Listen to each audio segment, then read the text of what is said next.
அனைவருக்கும் வணக்கம். உங்கள் கிறிஸ்டோப் அகாடமியிலேருந்து வினிதா. லைவ்ல எல்லாரும் வந்துட்டு இருக்காங்க. நம்ம வெயிட் பண்ணலாம்.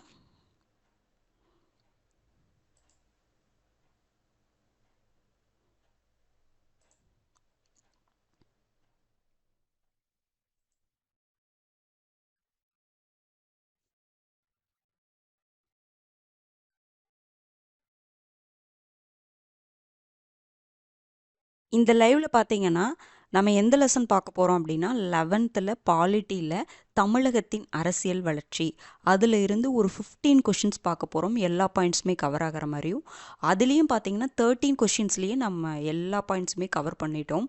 அடுத்த 2 கொஷின் 14th கொஷினும் 15th கொஷினும் கரண்ட் அஃபேர்ஸ் பேஸ் பண்ணி இருக்கும்.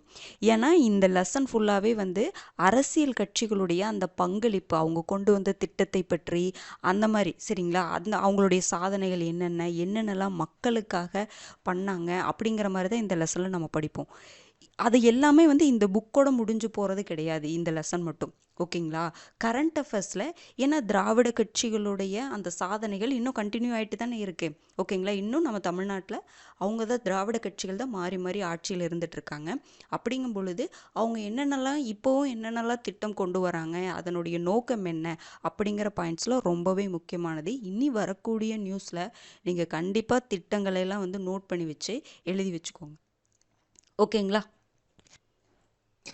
14th கொஷின் 15th கொஷின் மட்டும் கரண்ட் அஃபேர்ஸ் சம்மந்தமாக, திட்டங்கள் சம்மந்தமாக 4 கொஷின் இருக்கும். ஓகேங்களா?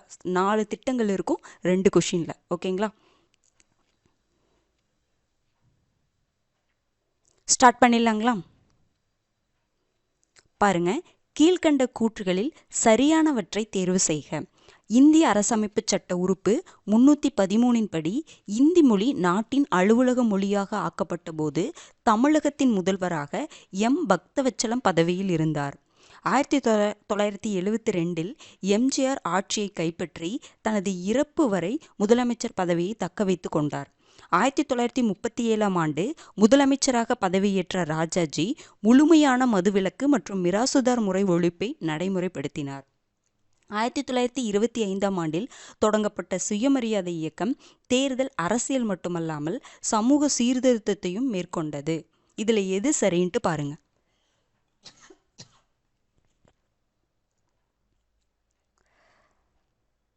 ஓகேங்க, சூப்பர். எல்லாரும் தெளிவாக படிச்சுட்டு வந்திருப்பீங்கன்னு நினைக்கிறேன்.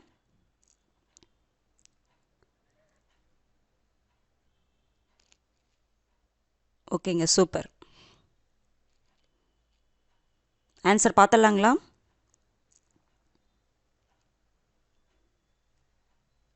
பாருங்க, இந்திய அரசமைப்பு சட்ட உறுப்பு 313 படி தான் இந்தி மொழி நாட்டின் அலுவலக மொழியாக ஆக்கப்பட்டிருக்கும். சரிங்களா? ஆக்கப்பட்ட வருடம் எப்போ? 1965. அந்த பீரியடில் தமிழகத்தின் முதல்வராக எம் பக்தவச்சலம் பதவியில் இருந்தாரா? கரெக்டு தான். ஓகேங்களா? ஆக்கப்பட்ட வருடம் 1965. அப்போது 63 வரைக்கும் யார் இருந்திருப்பாங்க? 1953 63 வரைக்கும் காமராஜர் அவர்கள் இருந்திருப்பாரா? அதுக்கப்புறம் 1963 1967 வரைக்கும் யார் பதவியில் இருந்திருப்பாங்க? எம் பக்தவச்சலம் இருந்திருப்பாங்க. அப்போ 1965 இந்தி மொழி நாட்டின் அலுவலக மொழியாக ஆக்கப்பட்டிருக்கும். அப்போ இந்த ஸ்டேட்மெண்ட் என்னதுங்க? கரெக்டான ஸ்டேட்மெண்ட்டு தான்.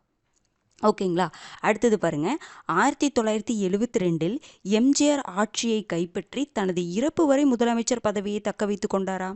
கரெக்டு தான். கடைசி வரைக்கும் தன்னுடைய இறப்பு வரை முதலமைச்சர் பதவியில் இருந்தார்.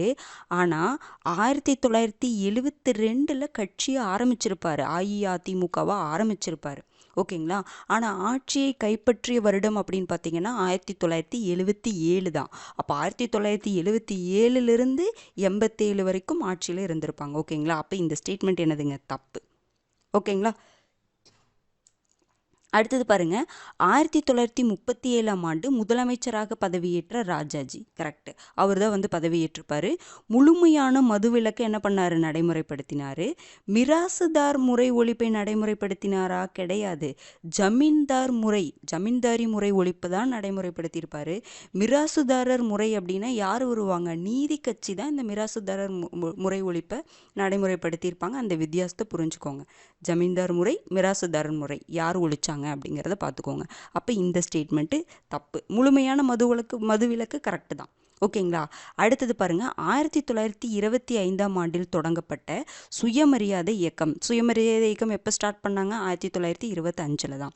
தேர்தல் அரசியல் மட்டுமல்லாமல் சமூக சீர்திருத்தத்தையும் மேற்கொண்டது.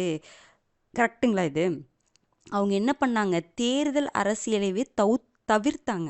அரசியலையவே தவிர்த்துட்டு சமூக சீர்திருத்தத்தை தான் டார்கெட் பண்ணாங்க சுயமரியாதை இயக்கம். அப்போ தேர்தல் அரசியல் வராது. ஓகேங்களா? அப்போ இந்த ஸ்டேட்மெண்ட் என்னதுங்க? தப்பு. அவங்க ஒன்லி அவங்களுடைய டார்கெட் என்ன தான்? சமூக சீர்திருத்தம் தான் அவங்களுடைய டார்கெட்டாக இருந்துச்சு. ஓகேங்களா? அப்போ இதில் என்ன கேட்டிருக்காங்க? சரியானவற்றை தான் கேட்டிருக்காங்க. அப்போ ஆப்ஷன் என்னங்க வரும்? 1 மட்டும்தான் சரி. அப்போ ஆப்ஷன் டி. ஓகேங்களா? எக்ஸ்பிளனேஷன் பார்த்தலாங்களா?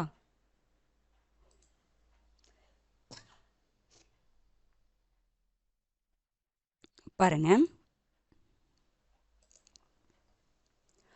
1965ஆம் ஆண்டு ஜனவரி மாதம் 26ஆம் நாள் இந்திய அரசமைப்பு சட்டத்தின் உறுப்பு 313 படி இந்தி மொழி இந்திய நாட்டின் அலுவலக மொழியாக்கப்பட்டது 1965.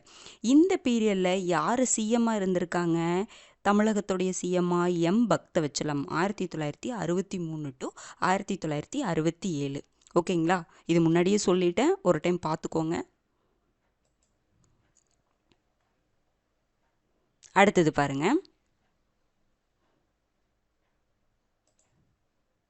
எம்ஜிஆருடைய ஆட்சி.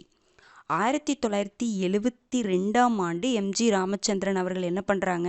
தன்னுடைய திராவிட கட்சி தொடங்குறாரு.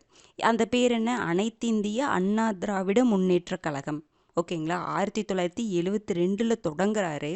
ஆனால் 1977ஆம் ஆண்டு நடந்த தேர்தலில் ஆட்சியை கைப்பற்றுறாரு. இதனை 1987 தனது இறப்பு வரை என்ன பண்ணுறாரு? தக்க வச்சுக்கிறாரு. அப்போ ஸ்டார்ட் பண்ண வருஷம், எப்போ ஆட்சியை கைப்பற்றாரு, எது வரைக்கும் இருக்கிறாரு அப்படிங்கிறத கண்டிப்பாக பார்த்துக்கோங்க. ஓகேங்களா? அடுத்தது போகலாங்களா?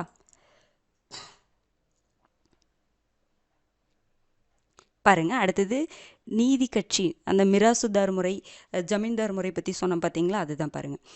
நீதி கட்சியோடைய வீழ்ச்சியும் தேர்தல் அரசியலில் நுழைய பெரியார் மறுத்ததும். ஏன்னா அவர் சுயமரியாதை இயக்கம் ஸ்டார்ட் பண்ணிட்டாரு. அந்த மாதிரிலாம் அவர் ஸ்டார்ட் பண்ணி தேர்தல் அரசியலில் அவர் நுழைய பெரியார் மறுத்ததும், வளர்ந்து வந்த மகாத்மா காந்தியின் புகழும் இந்திய தேசிய காங்கிரஸை 1937ஆம் ஆண்டு சென்னை மாகாண தேர்தலில் வெற்றி பெற செய்தது. இந்த ரீசனை நல்லா பார்த்துக்கோங்க. 1937 தேர்தலில் இந்திய தேசிய காங்கிரஸ் என்ன பண்ணியிருப்பாங்க? ஒரு ஒரு பெரிய வெற்றி. ஓகேங்களா? பெரிய வெற்றி அடைஞ்சிருப்பாங்க. அந்த வெற்றிக்கான காரணம் அப்படிங்கிறது இந்த ஸ்டேட்மெண்ட். நீதி கட்சியோடைய வீழ்ச்சி, தேர்தல் அரசியலில் பெரியார் நுழையிறக்க மறுத்தது, அப்புறம் மகாத்மா காந்தியோடைய புகழ். ஓகேங்களா? அதனால் இந்திய தேசிய காங்கிரஸ் 1937 தேர்தலில் வெற்றி பெற்றது. ஓகேங்களா? வெற்றி பெற்று யார் முதலமைச்சர் ஆகிறாங்க? ராஜாஜி முதலமைச்சர் ஆகிறார். அவர் என்ன பண்ணுறாரு? அவர் முழுமையான மதுவிலக்கு. ஓகேங்களா? மதுவிலக்குன்னா என்னதுங்க? மது விற்பதற்கான தடை மற்றும் ஜமீன்தாரி முறை ஒழிப்பை நடைமுறைப்படுத்துகிறாரு. மிராசுதாரரில் ஜமீன்தாரி முறை ஒழிப்பை நடைமுறைப்படுத்துகிறாரு. ஓகேங்களா? அடுத்தது பாருங்க,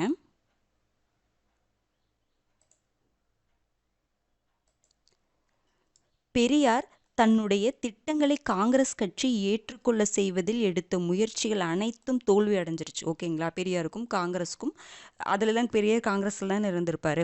அப்போ நிறைய முயற்சிகள் அவர் எடுத்திருப்பார். ஓகேங்களா? அதற்கு காங்கிரஸ் எந்தவித சப்போர்ட்டும் பண்ணவே இல்லை. அதனால் காங்கிரஸை விட்டு விலகி 1925 சுயமரியாதை இயக்கத்தை ஸ்டார்ட் பண்ணுறாரு. இந்த இயக்கம் பாருங்கள், தேர்தல் அரசியலை என்ன பண்ணுச்சு? தவிர்த்தது. தேர்தல் அரசியலை தவிர்த்ததுடன் சமூக சீர்திருத்தம், சாதி முறையை ஒழிப்பது, மாண்பற்ற தன்மையை நீக்குவது, பெண்கள் மீதான பாலின அடிப்படையிலான தடை நீக்கம், பரம்பரை அர்ச்சகர் உரிமையை எதிர்ப்பது போன்றவற்றிற்காக பிரச்சாரம் செய்தது. எதற்காகலாம் இது போராடுச்சு? டோட்டலாக சொல்லணும்னா சமூக சீர்திருத்தம். அவ்வளோதான். ஓகேங்களா?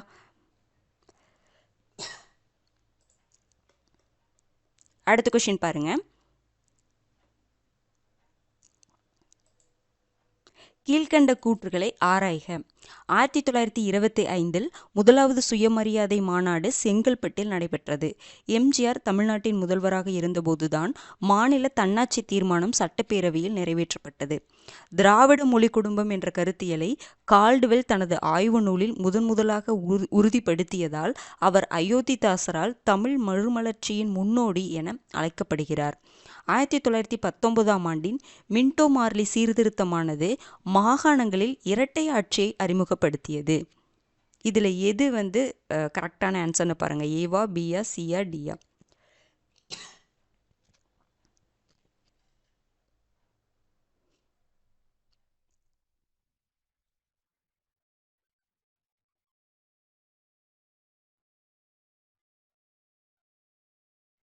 ஓகேங்க, சூப்பர் சூப்பர். ஆன்சர் பார்த்தலாங்களா?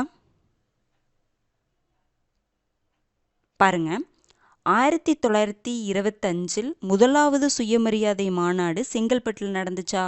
முதலாவது சுயமரியாதை மாநாடு செங்கல்பட்டில் தான் நடந்தது. ஆனால் 1925 சுயமரியாதை மாநாடு சுயமரியாதை இயக்கம் தொடங்கப்பட்டிருக்கும். ஆனால் முதல் மாநாடு 1929 தான் நடந்திருக்கும். அப்போ இந்த ஸ்டேட்மெண்ட் தப்பு. நம்ம தொடங்கின வருஷம் தான் முதலாவது மாநாடு நடந்திருக்கும்னு நினச்சி தப்பை போட்டுறக்கூடாது. ஓகேங்களா? அப்போ 1929 தான் முதலாவது சுயமரியாதை மாநாடு நடந்திருக்கும். ஓகேங்களா? அடுத்தது பாருங்க, எம்ஜிஆர் தமிழ்நாட்டின் முதல்வராக இருந்தபோதுதான் மாநில தன்னாட்சி தீர்மானம் சட்டப்பேரவையில் நிறைவேற்றப்பட்டதுங்களா? இது தப்பு. மாநில தன்னாட்சி தீர்மானம் சட்டப்பேரவையில் நிறைவேற்றப்பட்ட ஆண்டு என்னங்க வரும்? 1974. அப்போ யார் முதல்வராக இருந்திருப்பாங்க? 74 பீரியடில் பார்த்தீங்கன்னா கருணாநிதி அவர்கள் முதல்வராக இருந்திருப்பாங்க. ஓகேங்களா? அப்போ இந்த ஸ்டேட்மெண்ட் தப்பு. அடுத்து பாருங்க, திராவிட மொழி குடும்பம் என்ற கருத்தியலை கால்டுவெல் தனது ஆய்வு நூலில் முதன்முதலாக உறுதிப்படுத்தியதால் அவர் அயோத்திதாசரால் தமிழ் மறுமலர்ச்சியின் முன்னோடி என அழைக்கப்படுகிறார். இந்த ஸ்டேட்மெண்ட் கரெக்டுங்களா? இந்த ஸ்டேட்மெண்ட் தப்பு. பாருங்க, திராவிட மொழி குடும்பம் அப்படிங்கிற கான்செப்டை கால்டுவெல் தனது ஆய்வு நூலில் உறுதிப்படுத்தியிருப்பார். ஆனால் ஃபஸ்ட்டு அவர் இது பண்ணியிருக்க மாட்டார். எல்லிஸ் அவர்கள் தான் என்ன பண்ணியிருப்பார்? ஃபஸ்ட்டு சொல்லியிருப்பாங்க. அதையே கால்டுவெல் என்ன பண்ணியிருப்பார்? தன்னுடைய ஒப்பிலக்கணம் நூல் மூலமாக என்ன பண்ணியிருப்பார்? உறுதிப்படுத்தியிருப்பார். அதனால் அயோத்திதாசரால் தமிழ் மறுமலர்ச்சியின் முன்னோடி என அழைக்கப்படுகிறாரா? கிடையாது. அயோத்திதாசரால் தமிழ் மறுமலர்ச்சியின் முன்னோடி என அழைக்கப்படுபவர் யாருங்க? எல்லிஸ் தான் அந்த திராவிட மொழி குடும்பம் அப்படிங்கிற கான்செப்டை சொல்லியிருப்பார். ஓகேங்களா? அதற்காக அயோத்திதாசர் என்ன பண்ணியிருப்பார்? அவரை தமிழ் மறுமலர்ச்சியின் முன்னோடின்னு சொல்லியிருப்பார். புரிஞ்சுதுங்களா? அப்போ இந்த ஸ்டேட்மெண்ட் தப்பு. அடுத்தது பாருங்க, 1919ஆம் ஆண்டின் மின்டோ மார்லி சீர்திருத்தமானது மாகாணங்களில் இரட்டை ஆட்சியை அறிமுகப்படுத்தியதா? 1919வது சட்டம் என்னதுங்க? இரட்டை ஆட்சியை அறிமுகப்படுத்தியிருக்கும். ஆனால் அந்த சட்டத்துடைய பேர் என்னதுங்க? மின்டோ மார்லி சீர்திருத்தமா? கிடையாது. மாண்டேகு செம்ஸ்ஃபோர்டு சீர்திருத்தம். அப்போ இந்த ஸ்டேட்மெண்ட் தப்பு. புரிஞ்சுதுங்களா? நேற்றே இந்த இரட்டை ஆட்சியை பற்றி பார்த்தோம். அது பேருக்கு, அந்த சட்டத்துடைய பேர் நமக்கு தெரியணும். புரிஞ்சுதுங்களா? மாண்டேகு செம்ஸ்ஃபோர்டு சீர்திருத்தம் தான் அந்த 1919ஆம் ஆண்டு சட்டம். புரிஞ்சுதுங்களா? அப்போ ஆப்ஷன் டி அனைத்தும் நமக்கு தவறு. எக்ஸ்பிளனேஷன் பார்த்தலாங்களா?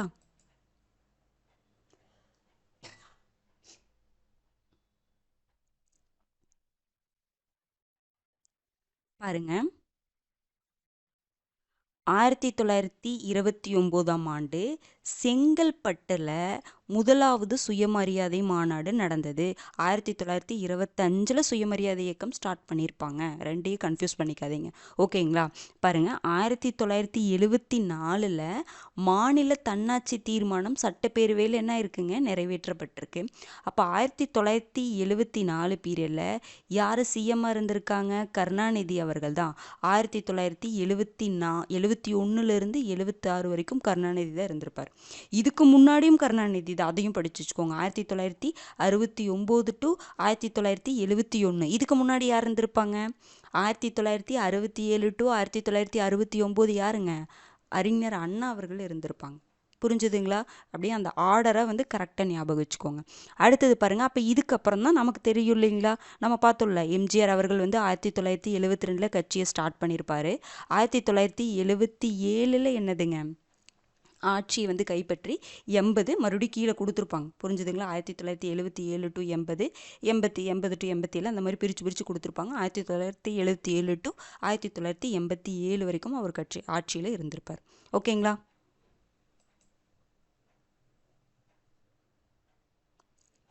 பாருங்க, 1816 எல்லிஸ் அவர்களால் முன்மொழியப்பட்ட திராவிட மொழி குடும்பம் என்கிற கருத்தியலை, ஓகேங்களா, யார் ஃபஸ்ட்டு முன்மொழிஞ்சிருப்பாங்க? 1816 எல்லிஸ் முன்மொழிஞ்சிருப்பாரு. அந்த திராவிட மொழி குடும்பம் என்கிற கருத்தியலை 1856 ஒப்பிலக்கணம் மூலம் உறுதிப்படுத்தியவர் தான் என்னதுங்க? கால்டுவெல். ஃபஸ்ட்டு இவர் சொல்லியிருக்க மாட்டார். அவர் எல்லிஸ் சொன்னதை இவர் உறுதிப்படுத்தியிருப்பார். யாருங்க? கால்டுவெல். ஓகேங்களா? 1816 1856 அது 1656 அப்படி ஞாபகம் வச்சுக்கோங்க. ஓகேங்களா? அடுத்தது பாருங்க, தொன்மையான தமிழை முதன்மையாக கொண்ட திராவிட மொழி குடும்பம் அப்படிங்கிற என்கிற கருத்தியலை முதலில் வெளியிட்டவர் யாரு? எல்லிஸ். இப்போதான் நான் பார்த்தோம் எல்லிஸ். அதனால்தான் அவரை தமிழ் மறுமலர்ச்சியின் முன்னோடி என அயோத்திதாசர் என்ன பண்றாரு? பாராட்டுறாரு. யாரை பாராட்டுறாங்க அப்படிங்கிறது கண்டிப்பா தெரிஞ்சு வச்சுக்கணும். ஓகேங்களா? அடுத்தது பார்க்கலாங்களா?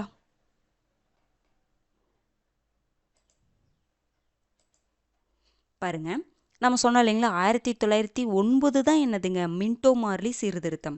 1919 மாண்டேகு செம்ஸ்ஃபோர்டு சீர்திருத்தம். இந்த ரெண்டையும் கன்ஃபியூஸ் ஆகாமல் பார்த்துக்கோங்க. ஓகேங்களா? 1909 மின்டோ மார்லி சீர்திருத்தம் அறிமுகப்படுத்தப்பட்ட பிறகு சென்னை மாகாணத்தைச் சேர்ந்த பிராமண அல்லாதோருக்கு கல்வி மற்றும் வேலைவாய்ப்பில் போதிய பிரதிநிதித்துவம் இல்லை என்று எதிர்ப்பு காட்ட துவங்கினர். அடுத்து பாருங்க, 1919 மாண்டேகு செம்ஸ்ஃபோர்டு சீர்திருத்தமானது மாகாணங்களில் என்ன கொண்டு வருது? இரட்டை ஆட்சி முறையை கொண்டு வந்ததன் மூலம் சில துறைகள் தேர்ந்தெடுக்கப்பட்டு இந்திய அமைச்சருக்கு ஒதுக்கப்பட்டது. இதெல்லாம் நம்ம நேற்றே பார்த்தோம். ஓகேங்களா? போன லெசனில் நம்ம பார்த்தோம். ரிவைஸ் பண்ணிக்கோங்க அதையும். அடுத்த கொஸ்டின் பார்த்தலாங்களா? கீழ்கண்டவற்றுள் சரியான இணையை காண்க. அலெக்சாண்டர் ஜோர்டன், தெலுங்கு இலக்கணம். திராவிட நாடு திராவிடர்களுக்கே, அறிஞர் அண்ணா. முதலாவது திருத்தச் சட்டம், முதலாவது நாடாளுமன்ற திருத்தச் சட்டம். பொருளாதார ரீதியில் பிற்படுத்தப்பட்ட வகுப்பினருக்கான இடஒதுக்கீடு. 1969 மெட்ராஸ் பெயர் மாற்றம். 1952 டு 54 குலக்கல்வி திட்டம். படியரிசி ₹1 திட்டம், அறிஞர் அண்ணா. இதுல வந்து சரியான இணை எதுன்ட்டு பாருங்க.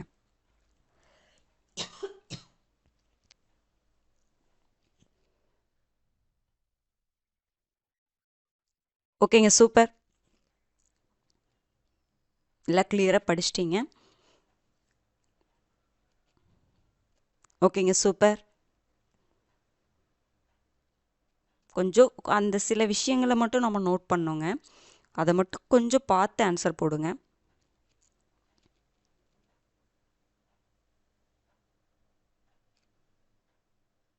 ஆன்சர் பார்க்கலாங்களா? பாருங்க, அலெக்சாண்டர் ஜோர்டன் தெலுங்கு இலக்கணமா? இதில் 2 பெயர் வந்து அலெக்சாண்டர் பேரில் ஸ்டார்ட் ஆகும். அலெக்சாண்டர் காம்பெல் அப்படின்ட்டு ஒருத்தர் வருவார். ஓகேங்களா? டங்கன் காம்பெல் அப்படின்னு சொல்லிட்டு ஒருத்தர் வருவார். அலெக்சாண்டர் ஜோர்டன் கார்டியூன்னு சொல்லிட்டு ஒருத்தர் வருவார். ஓகேங்களா? அப்போ இது வந்து தப்பு. ஓகேங்களா? அலெக்சாண்டர் காம்பெல் அப்படிங்கிறவர் தான் அந்த தெலுங்கு இலக்கணம் அப்படிங்கிற புத்தகத்தை எழுதியிருப்பார். ஓகேங்களா? அப்போ இது தப்பு. அடுத்தது, திராவிட நாடு திராவிடர்களுக்கே அப்படிங்கிறது யாருடைய புகழ்பெற்ற வசனம்? அறிஞர் அண்ணாவுதுங்களா? கிடையாது. பெரியாருடைய புகழ்பெற்ற வசனம் தான் திராவிட நாடு திராவிடர்களுக்கே அப்படிங்கிறது. ஓகேங்களா? அடுத்தது பாருங்க, ரொம்ப முக்கியமானது, முதலாவது நாடாளுமன்ற திருத்தச் சட்டம் 1951. அந்த 51 டு அந்த 52 பீரியடில் வந்து போட்டிருப்பாங்க. அந்த திருத்தச் சட்டம் எதனோட தொடர்புடையது? இடஒதுக்கீடு தொடர்புடையது தான். பொருளாதார ரீதியில் பிற்படுத்தப்பட்ட வகுப்பினருக்கானதான் அப்படிங்கிறத நம்ம கரெக்டாக பார்க்கணும். கிடையாதுங்க. கல்வியிலையும் சமூகத்திலையும், சமூகம் மற்றும் கல்வியில் பின்தங்கிய வகுப்பினருக்கான இடஒதுக்கீடு தான் அந்த முதலாவது திருத்தச் சட்டம். எடுத்தோடனே பொருளாதார ரீதியில் பிற்படுத்தப்பட்டவங்களுக்கு கொடுக்கல ரிசர்வேஷன், அதை கேர்ஃபுல்லாக நோட் பண்ணி வச்சுக்கோங்க. இப்போ பொருளாதார ரீதியில் பிற்படுத்தப்பட்டவர்களுக்கு வந்து இடஒதுக்கீடு வந்து அந்த 10%ன்னு சொல்லி இப்போ ரீசெண்டாக கொண்டு வந்திருப்பாங்க. அதையும் எக்ஸ்பிளனேஷனில் வச்சுருக்கேன். அந்த 2019 கொண்டு வந்திருப்பாங்க. ஃபஸ்ட் எடுத்தோடனே என்னதுங்க, கல்வியிலும் சமூகத்திலும் பின்தங்கியவர்களுக்கு தான் இடஒதுக்கீடு. அதுதான் முதலாவது நாடாளுமன்ற திருத்தச் சட்டம். அப்போ இது என்னதுங்க, தப்பு. ஓகேங்களா. அடுத்து பாருங்கள், 1969 தான் என்னதுங்க, மெட்ராஸை வந்து பெயர் மாற்றுறாங்க. மெட்ராஸ் வந்து தமிழ்நாடுன்னு சொல்லிட்டு என்ன பண்ணியிருப்பாங்க, பெயர் மாற்றம் பண்ணியிருப்பாங்க. அப்போ இது கரெக்டு. அடுத்தது 1952 to 54 தான் என்னதுங்க, குலக்கல்வி திட்டம். ராஜாஜி வந்து 37 பீரியட்லையும் இருந்திருப்பார். ஆனால் அப்போ வந்து குலக்கல்வி திட்டத்தை கொண்டு வந்திருக்க மாட்டார். புரிஞ்சுதுங்களா. அப்போ மதுவிலக்கு, ஜமீன்தாரி முறை ஒழிப்பு அதெல்லாம் தான் கொண்டு வந்திருப்பார். ஆனால் அவர் பதவி விகித்த 52 to 54 தான் என்னதுங்க, குலக்கல்வி திட்டத்தை கொண்டு வந்திருப்பாங்க. அதனால நிறைய பிரச்சனையாகும். அடுத்தது பாருங்க, படியரிசி 1 ரூபாய் திட்டம், மலிவு விலையில் அரிசி கொடுக்கக்கூடிய திட்டம் வந்து அறிஞர் அண்ணா தான் ஸ்டார்ட் பண்ணியிருப்பாரு. ஓகேங்களா. அப்போ நமக்கு என்னதுங்க, சரியான இணை தானே கேட்டிருக்காங்க. அப்போ என்ன வரும், 4, 5, 6 தான் சரி. அப்போ ஆப்ஷன் என்னதுங்க, டி. ஓகேங்களா. எக்ஸ்பிளனேஷன் பார்த்தலாங்களா.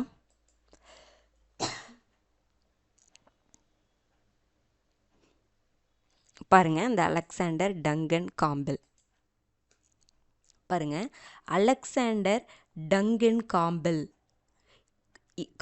அவர்களது தெலுங்கு இலக்கணம் என்ற நூலில் எல்லிஸ் எழுதிய, அலெக்சாண்டர் டங்கன் காம்பெல் தான் என்னதுங்க, தெலுங்கு இலக்கணம் அப்படிங்கிற நூல் எழுதியிருப்பார். அந்த நூலுக்கு எல்லிஸ் தான் என்ன பண்ணுறாரு, முன்னுரை எழுதுறாரு. புரிஞ்சுதுங்களா. அதில் என்ன எழுதுறாருன்னா, தென்னிந்திய மொழிகளின் திராவிட சான்று என்பதனை விளக்கியிருந்தார். ஓகேங்களா. அதாவது எக்ஸ்பிளனேஷனில் சொல்கிறதையும் நோட் பண்ணிக்கோங்க. அதுவும் இம்பார்ட்டன்ட் பாயிண்ட்டுங்க. நான் கொஷினில் வைக்காதது எக்ஸ்பிளனேஷனில் வச்சுருக்கேன். புரிஞ்சுதுங்களா. அதனால் எக்ஸ்பிளனேஷனையும் கொஞ்சம் லிசன் பண்ணுங்கள். ஓகேங்களா. பாருங்கள், தென்னிந்திய மொழிகளின் திராவிட சான்று அப்படின்னு சொல்லிட்டு இந்த தெலுங்கு இலக்கணம் புக்கில் முன்னுரை எல்லிஸ் எழுதுறாரு. புரிஞ்சுதுங்களா.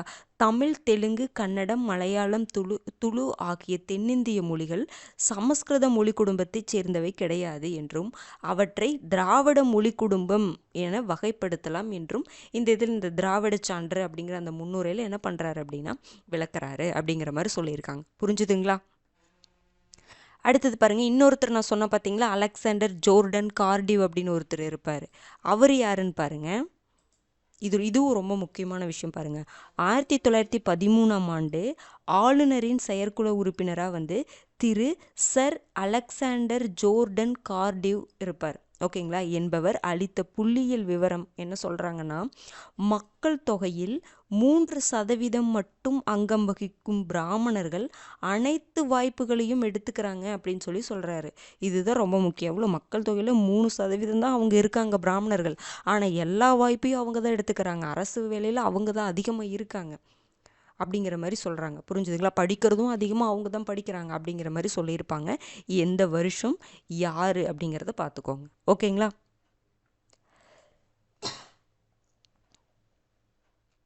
அடுத்தது பாருங்க, அந்த இடஒதுக்கீடு சம்மந்தமாக சொன்ன பார்த்தீங்களா. பாருங்க, 1951ஆம் ஆண்டில் என்ன பண்ணுறாங்க, உச்சநீதிமன்றமானது உயர்கல்வியில் சாதிவாரி இடஒதுக்கீடை உடைத்து எறிந்தது. அதனால் உடனடியாக பெரியாரின் திராவிட கழகம் மீண்டும் சாதிவாரி ஒதுக்கீட்டை திரும்ப பெற போராட்டத்தை வந்து என்ன பண்ணுறாங்க, தொடங்குறாங்க. புரிஞ்சுதுங்களா. அடுத்தது என்ன ஆகுது, திராவிட முன்னேற்ற கழகம் திமுகவும் என்ன பண்ணுறாங்க, பார்ட்டிசிபேட் பண்ணுறாங்க. அந்த போராட்டத்தில எல்லாம் வந்து கலந்துக்கிறாங்க. திராவிட முன்னேற்ற கழகமும் கூட இந்த போராட்ட இயக்கத்தில் சேர்ந்து கொண்டது. காங்கிரஸ் தலைவர் காமராஜர், அப்போ காங்கிரஸ் தலைவராக யார் இருந்திருப்பாங்க, இப்படி கூட கொஸ்டின் கேட்கலாம். இந்த பீரியடில் காங்கிரஸ் தலைவராக யார் இருந்தாங்க அப்படிங்கிற மாதிரி கேட்கலாம். அதே மாதிரி இந்த பீரியடில் யார் வந்து தமிழகத்தில் சிஎம்மாக இருந்தாங்க அப்படிங்கிறதையும் பார்த்து வச்சுக்கோங்க. ஓகேங்களா. காங்கிரஸ் தலைவர் காமராஜர் இந்த சிக்கலை மத்தியில் இருக்கும் தலைவர்களின் கவனத்திற்கு என்ன பண்ணுறாரு, கொண்டு போகிறாரு. இதனை தொடர்ந்து இந்த பாயிண்ட் தான் ரொம்ப முக்கியம் பாருங்க, சமூக மற்றும் கல்வி அடிப்படையில் பின்தங்கிய பிற்படுத்தப்பட்ட வகுப்பினருக்கு சாதகமாக இடஒதுக்கீடு அளிக்கும் முதலாவது நாடாளுமன்ற சட்ட திருத்தம் இயற்றப்பட்டது. சமூக மற்றும் கல்வி அடிப்படையில் பிற்படுத்தப்பட்ட வகுப்பினருக்கு தான் இடஒதுக்கீடு கொடுக்கப்பட்டது. அதை ஞாபகம் வச்சுக்கோங்க. ஓகேங்களா. பாருங்க, நான் இப்போ சொன்னேன் பார்த்தீங்களா, பொருளாதார ரீதியாக பிற்படுத்தப்பட்டவங்கன்னு சொல்லிட்டு, அந்த இது வந்து இப்போ தான் கொண்டு வந்திருப்பாங்க. இது ஜஸ்ட்டு தெரிஞ்சு வச்சுக்கோங்க. ஜஸ்ட் இல்லை, கண்டிப்பாக தெரிஞ்சு வச்சுக்கணும், பார்த்துக்கோங்க. ஏன்னா கன்ஃபியூஸ் ஆகக்கூடாதுல. பாருங்கள், பொருளாதார ரீதியாக நலிவடைந்த இடபிள்யூஎஸ்ன்னு சொல்லுவாங்க, எக்கனாமிக்கலி வீக்கர் செக்ஷன் சொல்லுவாங்க. அவங்களுக்கு 2019 அரசியலமைப்பில் எத்தனையாவது திருத்தச் சட்டம்?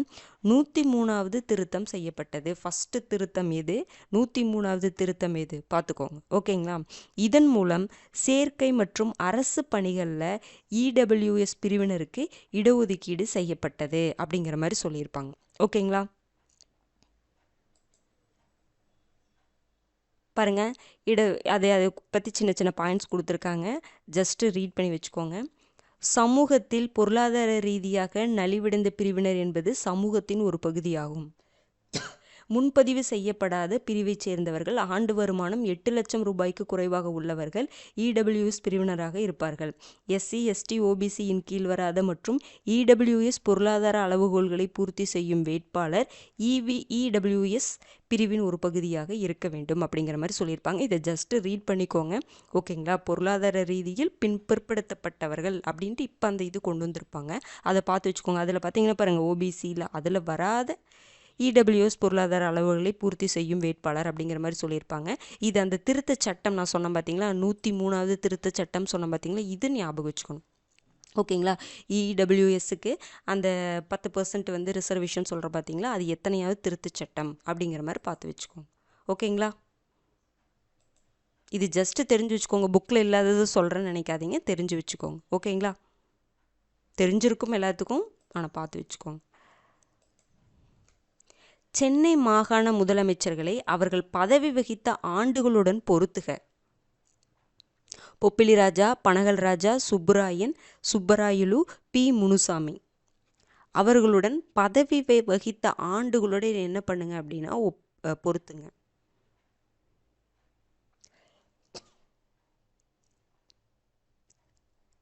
அந்த வருஷம்லாம் அப்படியே ஞாபகம் வரணுங்க. எந்த வருஷத்துக்குள்ளே அவங்க இருக்காங்கன்னு பார்த்துட்டு அந்த வருஷத்தில் யார் இருக்காங்க அப்படின்னு சொல்லிட்டு பாருங்கள்.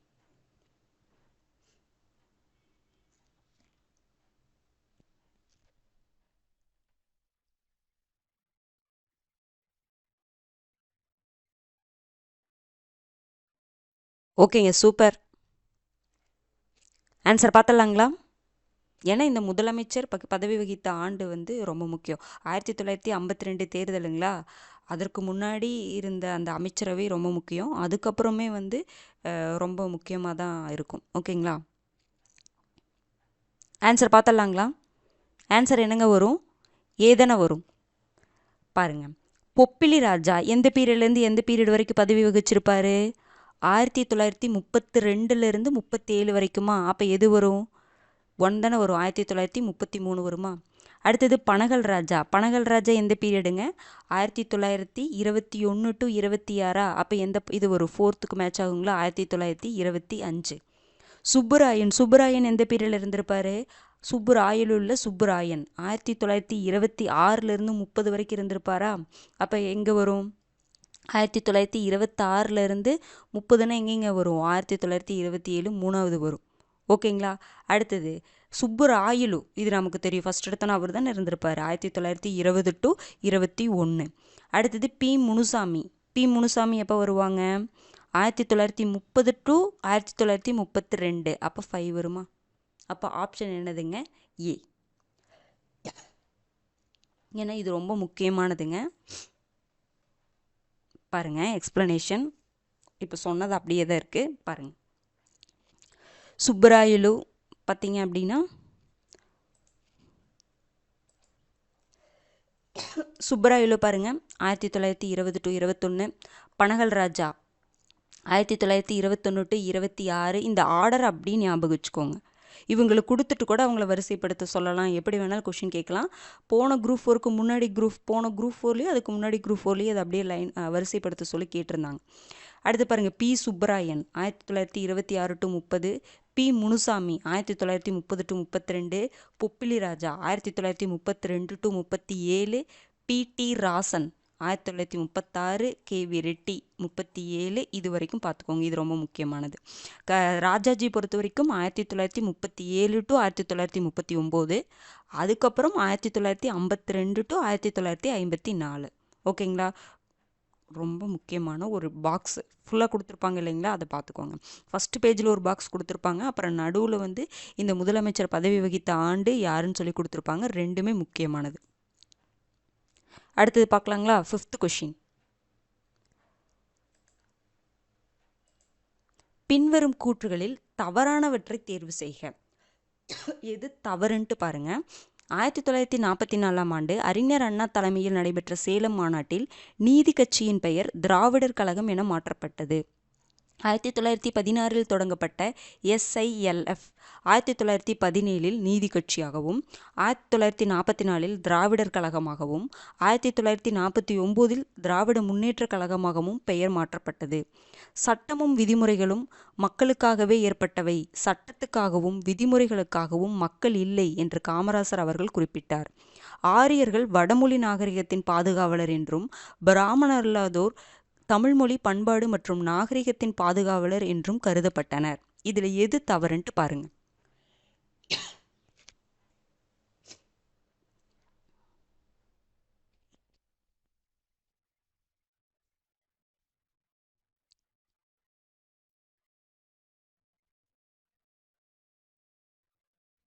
ஓகேங்க, சூப்பர்.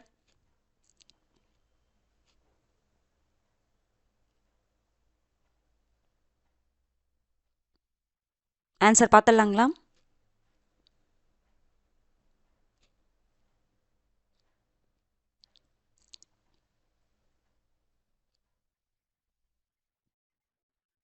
ஓகேங்க, ஆன்சர் பார்க்கலாம் பாருங்க.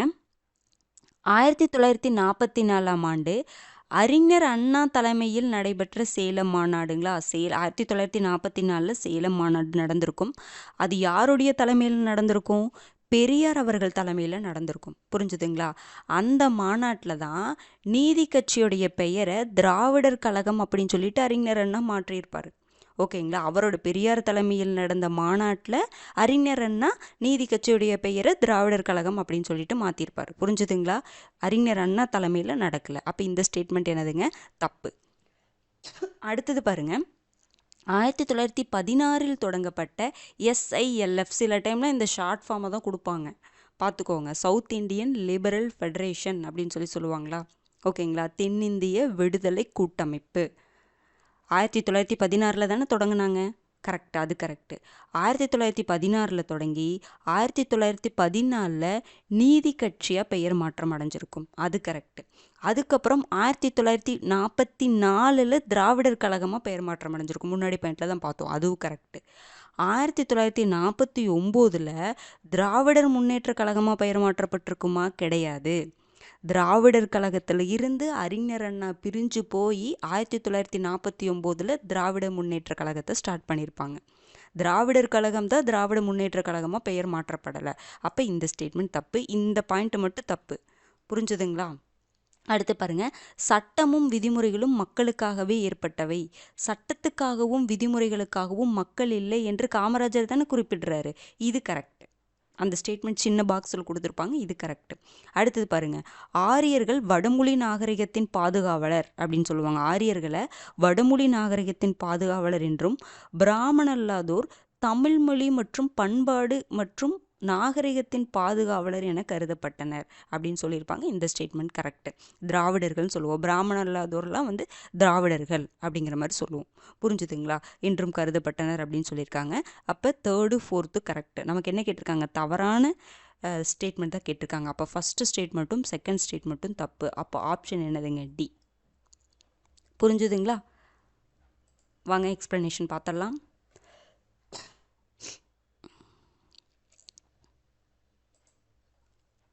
பாருங்க. 1916ஆம் ஆண்டு யார் ஸ்டார்ட் பண்ணுறா? Doctor TM Nair. இந்த 3 பேர் ரொம்ப முக்கியம். நீங்கள் 10th நிறைய இதில் பார்ப்போம். ஓகேங்களா?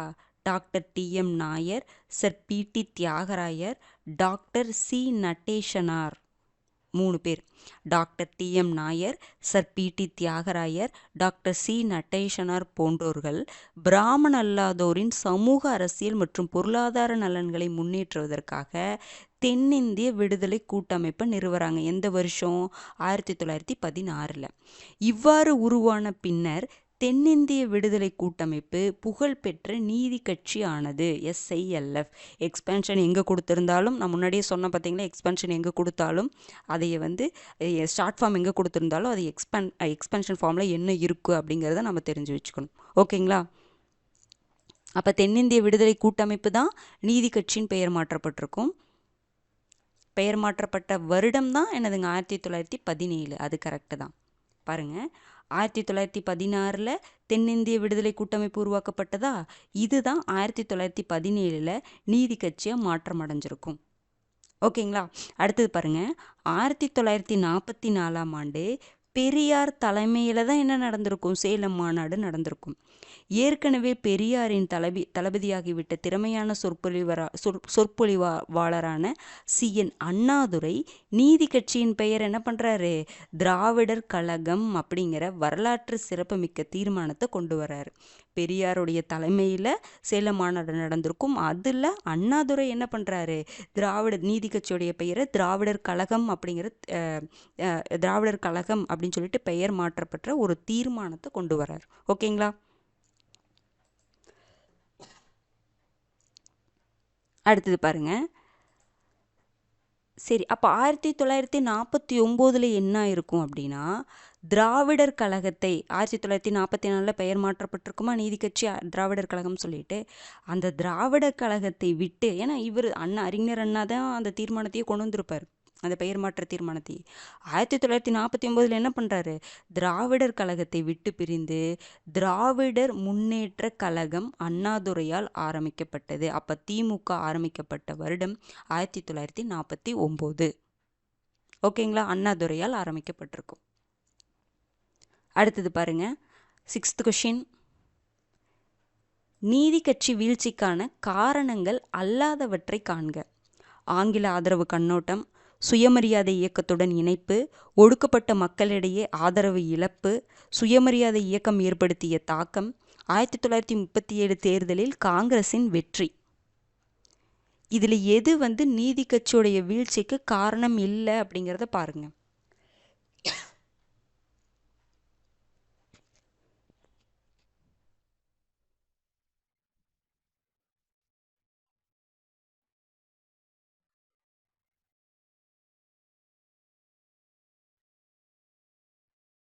ஓகேங்க, சூப்பர். ஆன்சர் பார்க்கலாங்களா? பாருங்க, நீதி கட்சியின் வீழ்ச்சிக்கான காரணங்கள் அல்லாதவை. ஆங்கில ஆதரவு கண்ணோட்டமா?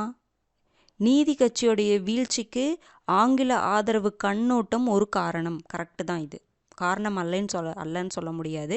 ஆங்கில ஆதரவு, ஏன்னா அவங்க சப்போர்ட் பண்ணாங்க. நீதி கட்சி ஒரு கட்டத்தில் பிரிட்டிஷுக்கு சப்போர்ட் பண்ணாங்க. அடுத்து பாருங்க, சுயமரியாதை இயக்கத்துடன் இணைப்பா? அது காரணம் கிடையாது. புரிஞ்சுதுங்களா? இயக்கத்துடன்லாம் அப்போ இணையலை, அதுவும் காரணமும் இல்லை. ஏன்னா சுயமரியாதை இயக்கம் வந்து அப்போ ஒரு பெரிய ஒரு சமூக சீர்திருத்தத்திற்கான ஒரு பெரிய இயக்கமாக வந்து உருவாகிட்டு இருந்திருக்கும். அதுதான் காரணம் வீழ்ச்சிக்கு. சுயமரியாதை இயக்கத்தோட இணைஞ்சது காரணம் கிடையாது. சுயமரியாதை இயக்கம் அப்போ வந்து ரொம்ப ஃபேமஸாக அப்போ போயிட்டுருக்கோம். அது வந்து நீதி கட்சிக்கு வீழ்ச்சி ஏற்படுத்தி கொடுத்திருக்கோம். ஓகேங்களா? அடுத்து பாருங்கள், ஒடுக்கப்பட்ட மக்களிடையே ஆதரவு இழப்பு. கரெக்டு தான். ஓகேங்களா? இதுவும் காரணம்தான். ஒடுக்கப்பட்ட மற்றும் சிறுபான்மையினருடைய மக்களுடைய அந்த ஆதரவை நீதி கட்சி இழந்திருக்கும். அடுத்தது, சுயமரியாதை இயக்கம் ஏற்படுத்திய தாக்கம். கரெக்டு. ஓகேங்களா? சுயமரியாதை இயக்கம் அவங்க என்னதுங்க, பெரியாருடைய தலைமையில் சுயமரியாதை இயக்கம் அந்த காலகட்டத்தில் ரொம்ப வந்து என்னதுங்க, அதாவது ஒடுக்கப்பட்டவர்கள் அவங்களுக்காகலாம் போராடிச்சு பார்த்தீங்களா? அதனால் சுயமரியாதை இயக்கத்தின் மேலே மக்கள் வந்து ஈடுபாடு கொள்ள ஆரம்பிச்சிட்டாங்க. அடுத்தது, 1937 தேர்தலில் காங்கிரஸின் வெற்றி. இது நம்ம சொல்ல முடியுங்களா? கிடையாது. ஏன்னா நீதி கட்சி பார்த்தீங்கன்னா அந்த 1930 அந்த ரேஞ்சிலே வந்து கொஞ்சம் கொஞ்சம் வீழ்ச்சி அடைய ஆரம்பிச்சிருக்கும். 37 தேர்தலில் வந்து என்ன பண்ணியிருப்பாங்க, 37 தேர்தலில் காங்கிரஸ் வெற்றியினால தான் நீதி கட்சி வீழ்ச்சின்னு சொல்ல முடியாது. நீதி கட்சி வீழ்ச்சியினால தான் காங்கிரஸ் வெற்றி. நம்ம முன்னாடி பாயிண்ட்ல பார்த்தோம், ஞாபகம் இருக்குங்களா? நீதி கட்சியுடைய வீழ்ச்சி தான் காங்கிரஸ் வந்து 1937 ஜெயிக்க வச்சதுன்னு பார்த்தோம் இல்லைங்களா? அப்போ 1937 தேர்தலில் காங்கிரஸ் வெற்றி பெற்றதுனால தான் நீதி கட்சி வீழ்ச்சி அடைஞ்சதுன்னு நம்ம சொல்ல முடியாது. அப்போ இந்த பாயிண்ட் தப்பு. நம்ம அப்போ எக்ஸ்பிளனேஷன்லேயே இந்த பாயிண்ட்டை நம்ம பார்த்துருக்கோம். புரிஞ்சுதுங்களா? அப்போ காரணங்கள் அல்லாதவைன்னு தான் கேட்டிருக்காங்க. புரிஞ்சுதுங்களா? அப்போ எது எது வரும் செகண்ட் பாயிண்ட்டும் ஃபிஃப்த் பாயிண்ட்டும். அப்போ ஆப்ஷன் என்னதுங்க? ஏ. எக்ஸ்பிளனேஷன் பார்த்தலாங்களா?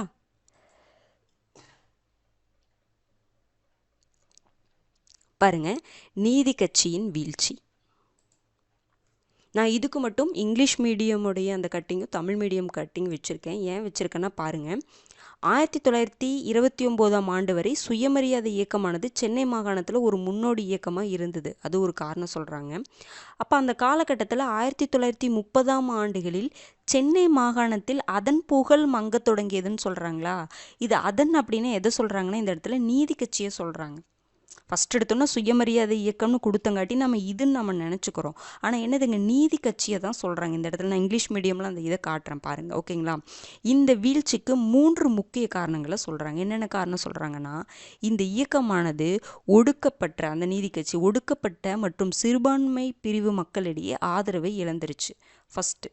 இரண்டாவது என்ன சொல்கிறாங்கன்னா, பெரியார் தலைமையிலான சுயமரியாதை இயக்கம் மிகவும் புரட்சிகரமான சீர்திருத்த இயக்கமாக ஆயிடுச்சு. அவங்க ரொம்ப பெரிய என்ன சொல்லலாம்னா சீர்திருத்த இயக்கத்தை புரட்சிகரமாக அவங்க மாறிட்டாங்க. அது ஒரு காரணம். சுயமரியாதை இயக்கம் புரட்சிகரமாக மாறினதும் ஒரு காரணம். அடுத்தது அதான் சொன்ன பார்த்தீங்களா, சுயமரியாதை இயக்கத்துடைய தாக்கம் அப்படின்னு நான் போட்டிருந்தேன் பார்த்தீங்களா, இந்த ஸ்டேட்மெண்ட் வச்சு தான். அடுத்து பாருங்கள், இறுதியாக உயர்குடியின மற்றும் ஆங்கில ஆதரவு கண்ணோட்டம் சப்போர்ட் பண்ண ஆரம்பிச்சிட்டாங்க. ஆங்கிலேயர்களுக்கு அவங்க சப்போர்ட் பண்ணுறாங்க. ஏன்னா ஆங்கிலேயர்கள் வந்து இந்த வகுப்பு வாரி பிரதிநிதித்துவம் அதுக்கெல்லாம் இம்பார்ட்டன்ஸ் கொடுக்குறாங்கல்ல. நீதி கட்சியோட இதுவே அந்த மாதிரி ஒரு கான்செப்டில் அவங்களுக்கு வந்து அந்த மாதிரி கொள்கை இருக்கிறங்காட்டி அவங்க ஆங்கிலேயர்களுக்கு ஓரளவுக்கு சப்போர்ட் பண்ண ஆரம்பிக்கிறாங்க. ஓகேங்களா? ஆகியவை பெருமளவு அதன் வீழ்ச்சிக்கு குறிப்பிடத்தக்க பங்களித்தன அப்படிங்கிற மாதிரி சொல்கிறாங்க. புரிஞ்சுதுங்களா? பாருங்கள், அந்த இங்கிலீஷ் மீடியத்தில் நான் சொல்லி கொடுத்துருக்கேன்.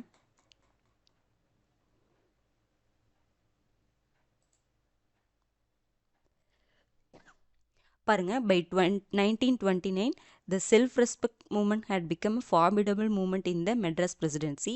அதுக்கப்புறம் கொடுத்துருக்காங்க பாருங்க, 1930ஸ்ல the Justice Party name mention பண்ணியிருக்காங்களா? அங்கே பண்ணலை, ஓகேங்களா? அதனால தான் நான் சொன்னேன் justice party began to face decline in the political sphere of the province. ஓகேங்களா? there were 3 major factors responsible for this decline அப்படின்னு சொல்லிட்டு கொடுத்துருக்காங்க. the party lost its support among the depressed sections of the society and minorities. Secondly, the self-respect movement under Periyar had become more radical. Finally, the elitist and pro-British outlook of Justice Party had also contributed significantly for its decline அப்படிங்கிற மாதிரி கொடுத்துருப்பாங்க.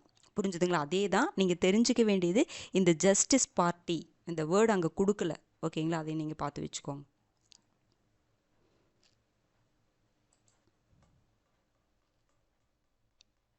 பாருங்க, 7th question. கீழ்கண்ட கூற்றுகளில் சரியானவற்றை தேர்வு செய்க. இந்தி திணிப்பை வட இந்திய ஏகாதிபத்தியத்தை நிறுவும் முயற்சி என பெரியார் கருதினார். இந்தி திணிப்பு திராவிடர்களை அடிமைப்படுத்தி ஆரியர்களின் மேலாதிக்கத்தை நிறுவுவதற்கான முயற்சி என மறைமலை அடிகள் தெரிவித்து அதற்கு எதிராக போராடினார். 1852 கஜுலு லட்சுமி அரசு ஆங்கிலேய இந்திய கழகத்திலிருந்து வெளியேறி சென்னை வாழ் சங்கத்தை தொடங்கினார். பிராமணர்கள் கல்வி மற்றும் வேலைவாய்ப்புகளை ஏகபோகமாக்கியது திராவிட அடையாளத்தை பிராமண அல்லாதோர் அடையாளமாக மாற்றிய காரணங்களுள் ஒன்றாகும். இதுல எது சரின்ட்டு பாருங்க.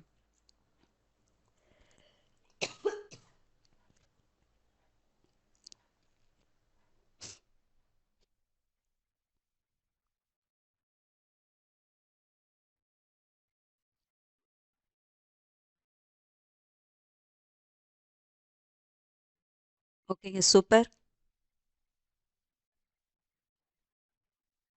ஆன்சர் பார்க்கலாங்களா? சூப்பர். பாருங்க, இந்தி திணிப்பை வட இந்திய ஏகாதிபத்தியத்தை நிறுவும் முயற்சி அப்படின்னு சொல்லிட்டு பெரியார் சொல்றாரா? கரெக்ட். பெரியார் நினைக்கிறாரா? கரெக்ட். இந்தி திணிப்பை வட இந்திய ஏகாதிபத்தியத்தை நிறுவும் முயற்சி அப்படின்னு சொல்லிட்டு பெரியார் நினைக்கிறாரு. அடுத்த பாயிண்ட் பாருங்க. இந்தி திணிப்பு திராவிடர்களை அடிமைப்படுத்தி ஆரியர்களின் மேலாதிக்கத்தை நிறுவுவதற்கான முயற்சி அப்படின்னு சொல்லிட்டு மறைமலை அடிகள் தெரிவிக்கிறாரா? தெரிவித்து அதற்கு எதிராக போராடினான்னு சொல்லியிருக்காங்க. பெரியார் தான் இந்த கருத்தை சொல்லியிருப்பார். புரிஞ்சுதுங்களா? இந்தி திணிப்பு திராவிடர்களை அடிமைப்படுத்தி ஆரியர்களின் மேலாதிக்கத்தை நிறுவதற்கான முயற்சின்னு சொல்லிட்டு பெரியார் சொல்லியிருப்பார். ஆனால் மறைமலை அடிகள் என்ன பண்ணியிருப்பாங்க? இந்த இந்தி திணிப்புக்கு எதிராக வந்து போராடி இருப்பார். ஓகேங்களா? அப்போ இந்த ஸ்டேட்மெண்ட் என்னதுங்க? தப்பு. இந்த ஸ்டேட்மெண்ட்டை மறைமலை அடிகள் சொல்லலை. அடுத்து பாருங்க. 1852 கஜுலு லட்சுமி நரசு ஆங்கிலேய இந்திய கழகத்திலிருந்து வெளியேறி சென்னை வாழ் சங்கத்தை தொடங்கினாரா? சென்னை வாழ் சங்கம், சென்னை வாசிகள் சங்கம் நம்ம படிச்சிருப்போம் பார்த்தீங்களா? கஜுலு லட்சுமி நரசு தான் தொடங்கியிருப்பார். 1852 தான் தொடங்கியிருப்பாங்க.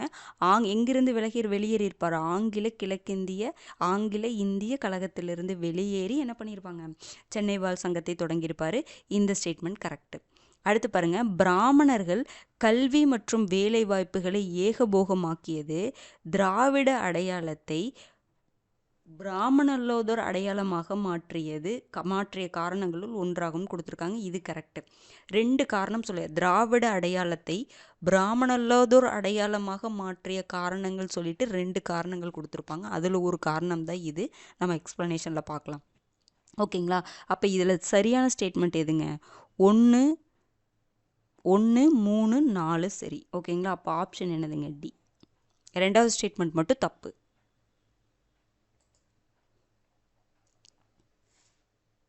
பாருங்க.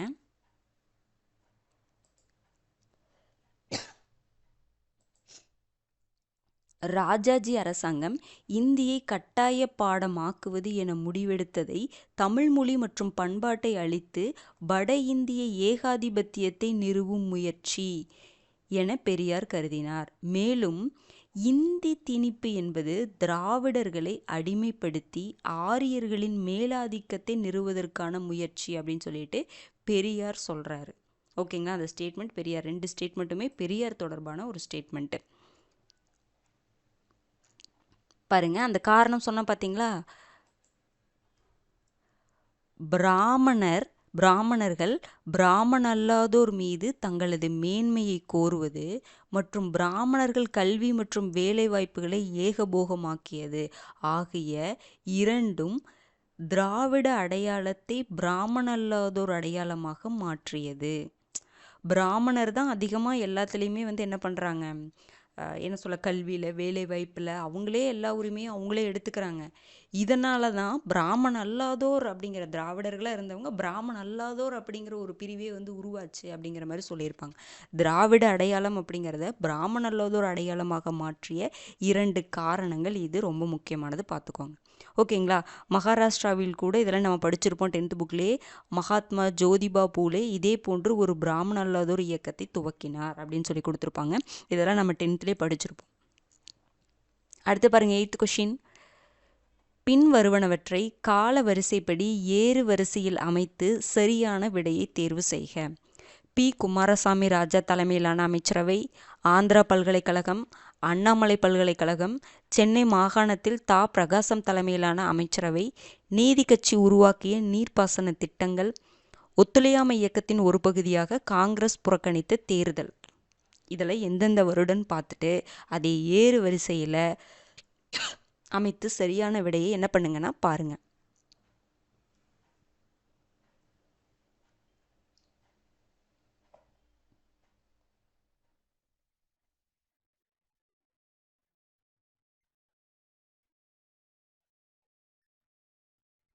ஓகேங்க, சூப்பர்.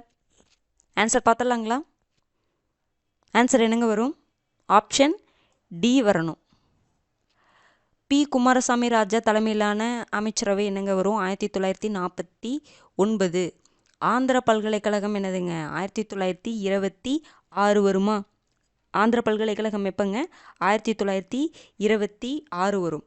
அண்ணாமலை பல்கலைக்கழகம் எப்போ வரும்? 1929. சென்னை மாகாணத்தில் தா பிரகாசம் தலைமையிலான அமைச்சரவை எப்போ வரும்? 1946. தா பிரகாசம் 1946, குமாரசாமி ராஜா 1949. ஆந்திரா பல்கலைக்கழகம் 1926, அண்ணா பல்கலைக்கழகம் 1929. அடுத்தது நீதி கட்சி உருவாக்கிய நீர்ப்பாசன திட்டங்கள் 1923 வரும். அடுத்தது ஒத்துழையாமை இயக்கத்தின் ஒரு பகுதியாக காங்கிரஸ் புறக்கணித்த தேர்தல் எந்த தேர்தலுங்க? 1920 வரும். புரிஞ்சுதுங்களா? பாருங்க, மறுபடியும் இதை சொல்கிறேன், இந்த வருஷத்தை மறுபடியும் ரீகால் பண்ணிக்கோங்க. ஃபஸ்ட்டு ஒத்துழையாமை இயக்கத்தின் ஒரு பகுதியாக காங்கிரஸ் ஒரு தேர்தலை புறக்கணிச்சிருக்கும். எந்த தேர்தலில்? 1920 தேர்தலில் புறக்கணிச்சிருக்குமா? புறக்கணிச்சதுக்கு அப்புறம் தான் என்னதுங்க, நீதி கட்சி ஆட்சிக்கு வந்திருப்பாங்களா? 1921 to 37 வரைக்கும் நீதி கட்சி ஆட்சியில் இருப்பாங்க அப்படிங்கிற மாதிரி நம்ம பார்த்துருப்போம். ஓகேங்களா? அடுத்தது நீதி கட்சி உருவாக்கிய நீர்ப்பாசன திட்டங்கள் பார்த்திங்கன்னா 1923. ஆந்திரா பல்கலைக்கழகம் எப்போங்க? 1926. அண்ணாமலை பல்கலைக்கழகம் எப்போ? 1929.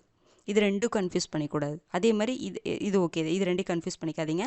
அதுக்கப்புறம் சென்னை மாகாணத்தில் தா பிரகாசம் தலைமையிலான அமைச்சரவை 1946, பி குமாரசாமி ராஜா தலைமையிலான அமைச்சரவை 1949. இது ரெண்டையும் கன்ஃபியூஸ் பண்ணிக்கூடாது. புரிஞ்சுதுங்களா?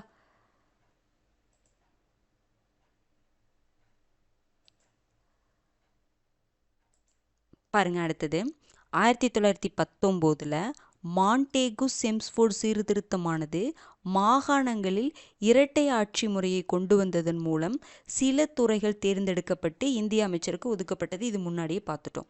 இரட்டை ஆட்சியின் கீழ் 1920 நடந்த முதல் தேர்தலில் இந்திய தேசிய காங்கிரஸ் கட்சி ஒத்துழையாமையின் ஒரு பகுதியாக தேர்தலை புறக்கணித்தது. இரட்டை ஆட்சியின் கீழே ஃபஸ்ட்டு எப்போ தேர்தல் நடந்ததுன்னு பார்த்துக்கோங்க, 1920. அந்த தேர்தலில் காங்கிரஸ் கட்சி ஒத்துழையாமையின் ஒரு பகுதியாக தேர்தலில் புறக்கணிச்சிருச்சு. காங்கிரஸ் பார்ட்டிசிபேட் பண்ணலை அந்த தேர்தலில், அதை ஞாபகம் வச்சுக்கோங்க. ஓகேங்களா? ஆனால் பல்வேறு அடையாளங்களில் காங்கிரஸை சேர்ந்த பலர் தேர்தலில் போட்டிட்டு இருக்காங்க அப்படிங்கிற மாதிரி சொல்கிறாங்க. ஓகேங்களா? அடுத்த கொஷின் பார்க்கலாங்களா? 9th question. பின் வருவனவற்றுள் சுயமரியாதை இயக்கத்தின் நோக்கங்களை தேர்வு செய்க. அரசமைப்பிலான உண்மையான பிரதிநிதித்துவ அரசாங்கம், இந்து மதம் மற்றும் திராவிட சமுதாய சீர்திருத்தம், அரசமைப்பிலான அரசாங்கத்தை கொண்டு பிராமண அல்லாதோரின் உயர்விற்கு வழிவகுத்தல், பிராமண அல்லாதோர் கோரிக்கைகளுக்கு ஆதரவாக பொது கருத்தை உருவாக்குதல். இதில் சுயமரியாதை இயக்கத்துடைய நோக்கங்கள் எது எதுன்ட்டு பாருங்க.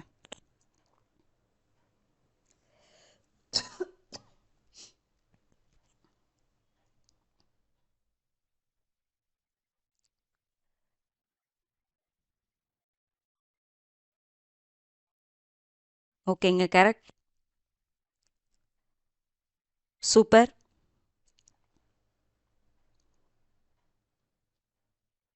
ஆன்சர் பார்த்துடலாங்களா? பின் வருவனவற்றுள் சுயமரியாதை இயக்கத்துடைய நோக்கங்கள்லாம் என்னென்னு பார்க்கணும். ஃபஸ்ட்டு பாருங்கள், அரசமைப்பிலான உண்மையான பிரதிநிதித்துவ அரசாங்கத்தை கொண்டு வரணும்னு நினச்சாங்களா? கிடையாது. ஏன்னா நான் முன்னாடியே சொன்னேன் பார்த்தீங்களா, சுயமரியாதை இயக்கம் எதில் தேர்தல் அரசியலே பார்ட்டிசிபேட் பண்ணக்கூடாதுன்னு நினச்சாங்க. அப்போ இந்த ஸ்டேட்மெண்ட் என்னதுங்க? தப்பு. இது சுயமரியாதை இயக்கத்துடைய நோக்கம் கிடையாது. இந்து மதம் மற்றும் திராவிட சமுதாய சீர்திருத்தம், இது கரெக்டு. நான் முன்னாடியே சொன்னேன், சமூக சீர்திருத்தத்தில் தான் அவங்க என்ன பண்ணாங்க, டார்கெட்டாக வச்சாங்க அப்படிங்கிற மாதிரி நான் சொன்னேன் பார்த்தீங்களா. அப்போ இந்த ஸ்டேட்மெண்ட் கரெக்டு. அடுத்து பாருங்கள், அரசமைப்பிலான அரசாங்கத்தை கொண்டு பிராமண அல்லாதோரின் உயர்விற்கு வழிவகுத்தலா, இதுவும் கிடையாது. அவங்க அந்த அரசாங்கத்திலே வரமாட்டாங்க அவங்க. புரிஞ்சுதுங்களா? அடுத்தது, பிராமண அல்லாதோர் கோரிக்கைகளுக்கு ஆதரவாக பொது கருத்தை உருவாக்குதலா, இதுவும் வராது. இந்த மூணுமே எதுக்கு வரும் பார்த்தீங்களா? ஃபஸ்ட்டு, தேர்டு, ஃபோர்த் இருக்குது பார்த்தீங்களா, நீதி கட்சியுடைய நோக்கங்கள்லாம் வரும். அதாவது இதில் சுயமரியாதை இயக்கத்துக்கும் ஒரு நோக்கங்கள் கொடுத்துருப்பாங்க, நீதி கட்சிக்கு ஒரு நோக்கங்கள் கொடுத்துருப்பாங்க. அதை ரெண்டையும் தான் இங்கே நான் இது பண்ணி கொடுத்துருக்கேன். புரிஞ்சுதுங்களா? ரெண்டையும் தனித்தனியாக பார்த்து வச்சுக்கோங்க. ஓகேங்களா? இப்போ எது நோக்கங்கள், அப்போ எது மட்டும் வரும்? நமக்கு 2 மட்டும்தான் கரெக்டு. அப்போ ஆப்ஷன் என்னதுங்க? ஏ.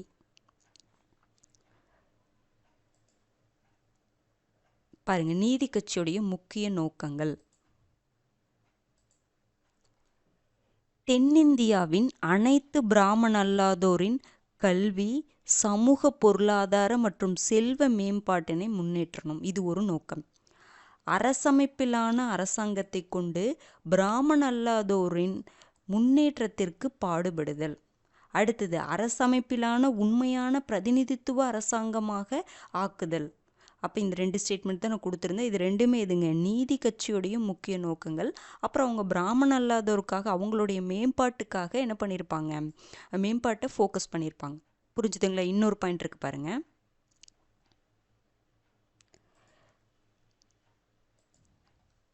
பிராமணர் அல்லாதோரின் கோரிக்கைகளுக்கு ஆதரவாக பொது கருத்தை உருவாக்குதல். இதெல்லாம் நீதி கட்சியுடைய நோக்கங்கள். இதில் 2 கட்சியுடைய நோக்கங்கள் தான் கொடுத்துருப்பாங்க.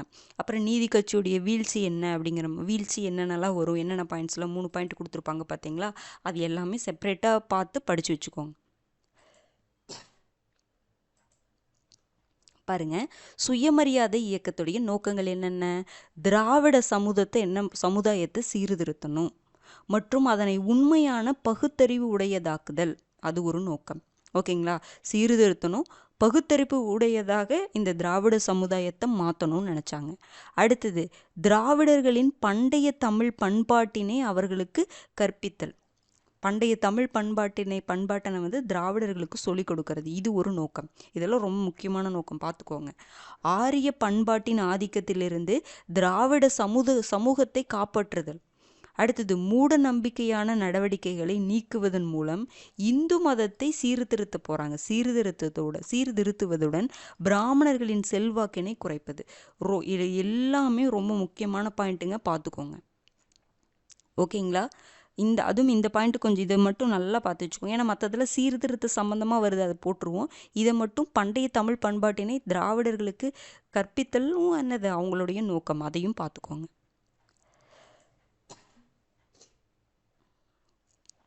பாருங்க, 10th கொஷின். கீழ்காண்பவற்றுள் நீதி கட்சியின் பங்களிப்பில் பொருந்தாதவற்றை தேர்வு செய்க. வகுப்பு வாரி அரசாணை, பஞ்சமி நிலம், தேவதாசி முறை ஒழிப்பு, 75 மைல் தொலைவிற்கு பேருந்து தடங்கள் தேசியமயம், மத்திய உணவு திட்டம், பெண்களுக்கு வாக்குரிமை, சமத்துவபுரம், உழவர் சந்தை, குடிசை மாற்று வாரியம். இதில் எது நீதி கட்சியோடைய பங்களிப்பில் பொருந்தாதது, நீதி கட்சி பண்ணாத ஒரு விஷயம் எதுன்னு பாருங்க.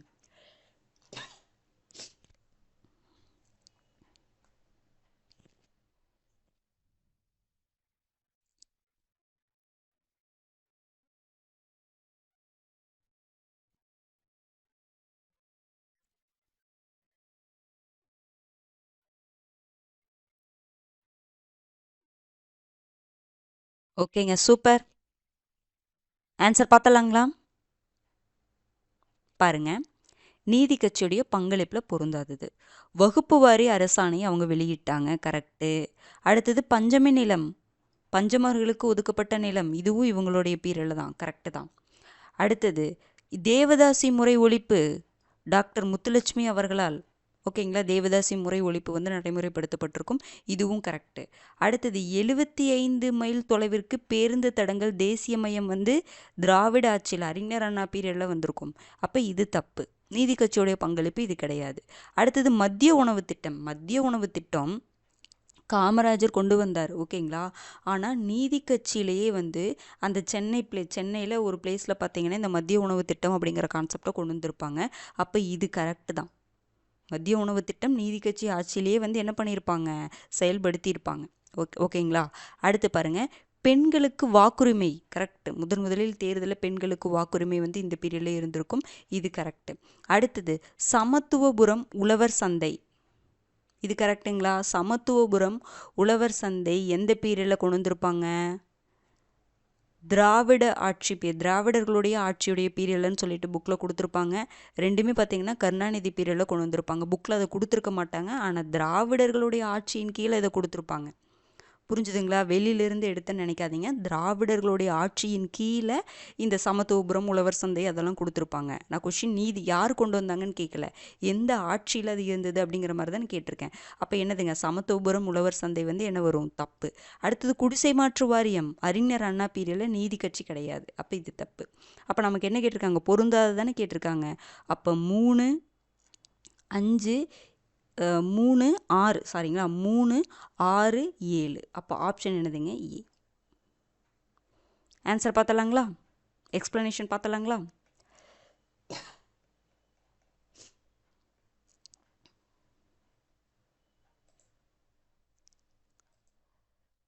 பாருங்க, 1967ஆம் ஆண்டு பொது தேர்தலில் காங்கிரஸ் கட்சி என்னதுங்க? தோற்கடிக்கப்பட்டிருக்கும். அடுத்தது திமுக வெற்றி பெற்று யாரு? CN அண்ணாதுரை என்ன பண்றாரு? முதலமைச்சரா பதவி ஏற்கிறாரு. அனைத்து ஏழைகளுக்குமான வீட்டு வசதி, படியரிசி திட்டத்தின் மூலம் உணவு பாதுகாப்பிற்கு முன்னோடியாக இருந்தது மற்றும் குடிசை மாற்று வாரியம் அமைத்தது. ஓகேங்களா? அறிஞர் அண்ணா அமைச்சிருப்பார். போன்றவற்றால் நகர்ப்புற ஏழை மக்களிடம் போதுமான அளவு அண்ணாவிற்கு ஆதரவு பெருகியது. ஓகேங்களா? மிகவும் முக்கியமாக என்ன சொல்கிறாங்க? 1969ஆம் ஆண்டு CN அண்ணாதுரையின் தலைமையிலான அரசாங்கம் மெட்ராஸ் மாநிலத்தின் பெயரை தமிழ்நாடு என பெயர் மாற்றம் செய்தது. அதுதான். அதுக்கப்புறம் பார்த்தீங்கன்னா அக்கட்சியின் இதர முக்கிய சாதனைகள் அப்படின்னு சொல்லிட்டு பின்னாடி கீழே கொடுத்துருப்பாங்க பாருங்கள். தமிழ்நாடு என பெயர் மாற்றம் பட்டது 1969. அதுதான் வந்து முக்கிய சாதனையை கொடுத்துருக்காங்க. ஓகேங்களா? வேற என்னென்ன சாதனை அறிஞர் அண்ணா வேற என்னென்னலாம் பண்ணியிருக்காரு? 1967 to 69 தான் அவர் பதவி வகிச்சிருப்பாரு. அந்த பீரியடில் பாருங்கள், 75 மைல் தொலைவிற்கு மேலுள்ள பேருந்து தடங்களை தேசியமயமாக்கியது. அனைத்து சாதி ஏழை மாணவர்களும் பல்கலைக்கழகத்திற்கு முந்தைய கல்வி மற்றும் தொழிற்கல்விக்கு முந்தைய படிப்புகளுக்கு கல்வி கட்டண விதிவிலக்கு அளிக்கப்பட்டது. அடுத்து பாருங்க, 2வது உலக தமிழ் மாநாடு நடத்தப்பட்டது இவரோட பீரியடில். ரொம்ப முக்கியமானது. நான் கொஷின் வைக்கலைங்க, ஆனால் ரொம்ப முக்கியமானது. 2வது உலக தமிழ் மாநாடு அறிஞர் அண்ணா பீரியடில் நடத்தப்பட்டிருக்கும். அடுத்து பாருங்க, தமிழக ஏழை மக்களுக்கு மானிய விலையில் அரிசி வழங்கப்பட்டது. இதுவும் ரொம்ப முக்கியமானது. ஓகேங்களா? மானிய விலையில், மலிவு விலையில் அரிசி அப்படிங்கிற மாதிரி சொல்லுவாங்க. ஓகேங்களா? அப்போ இது எல்லாத்தையும் நோட் பண்ணி வச்சுக்கோங்க.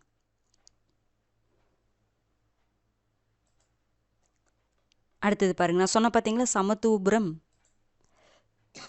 நம்ம புக்கில் திராவிட ஆட்சி கீழே தான் கொடுத்துருப்பாங்க, ஆனால் யாருன்னு மென்ஷன் பண்ணலை. ஆனால் ஜஸ்ட்டு தெரிஞ்சு வச்சுக்கோங்க.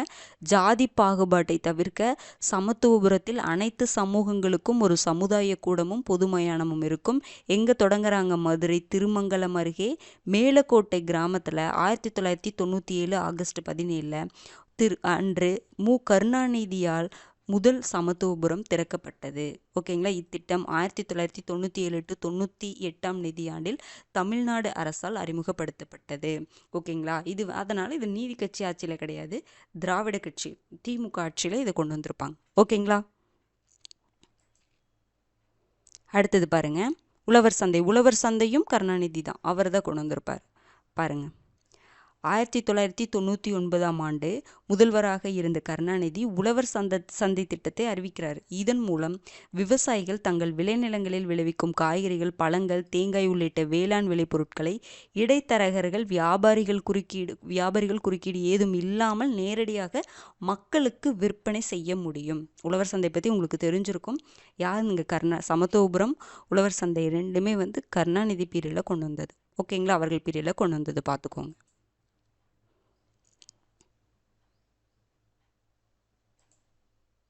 வெளியிலேருந்து கொஷின் கேட்டேன்னு நினைக்காதீங்க. நம்ம அந்த நீங்கள் வந்து கடைசி பேஜில் பாருங்கள். கடைசியில் அந்த சுதந்திர இந்தியாவில் திராவிட கட்சிகள்னு கொடுத்துருப்பாங்க பார்த்தீங்களா? அதில் அந்த திராவிட கட்சிகளுடைய சாதனைகளில் இது கொடுத்துருப்பாங்க. சமத்துவபுரம், உழவர் சந்தை அப்படின்னு சொல்லி கொடுத்துருப்பாங்க. புரிஞ்சுதுங்களா? அதையே படிச்சிங்கனாவே இந்த கொஷினை நம்மளால் ஆன்சர் பண்ணியிருந்திருக்க முடியும். பாருங்க, அடுத்தது நீதி கட்சியுடைய சாதனைகள் பாருங்க. அடுத்தடுத்த தேர்தல்களில் நல்வாய்ப்புகளில் பல்வேறு ஏற்ற இறக்கம் இருந்த போதிலும் நீதி கட்சி 1921 to 1937 வரை தொடர்ச்சியாக அதிகாரத்தில் இருந்தது. அவர்கள் பல சீர்திருத்தங்களை அறிமுகப்படுத்தினார்கள். அதில் ஒன்று பார்த்தீங்கன்னா வகுப்பு வாரி அரசாணை மூலம் ஒவ்வொரு பிராமணர் அல்லாத பிரிவினருக்கும் அனைத்து துறைகளிலும் போதுமான வாய்ப்புகள் உறுதிப்படுத்தப்பட்டது. ஓகேங்களா, வகுப்பு வாரி அரசாணை மூலம் பிராமணர் அல்லாத பிரிவினருக்கு வாய்ப்புகள் கிடைச்சிச்சு. ஓகேங்களா, அடுத்தது என்ன பண்ணுறாங்க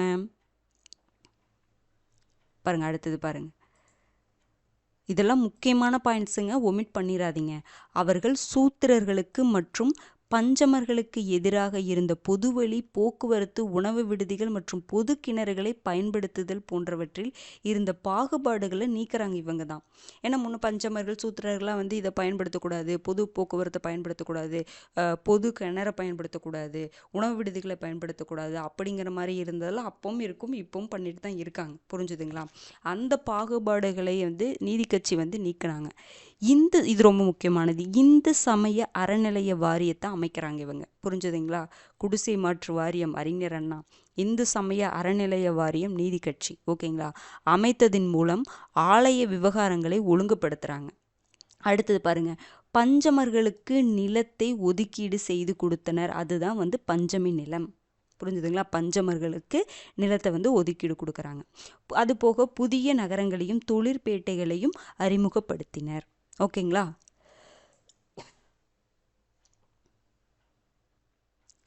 அடுத்தது பாருங்க,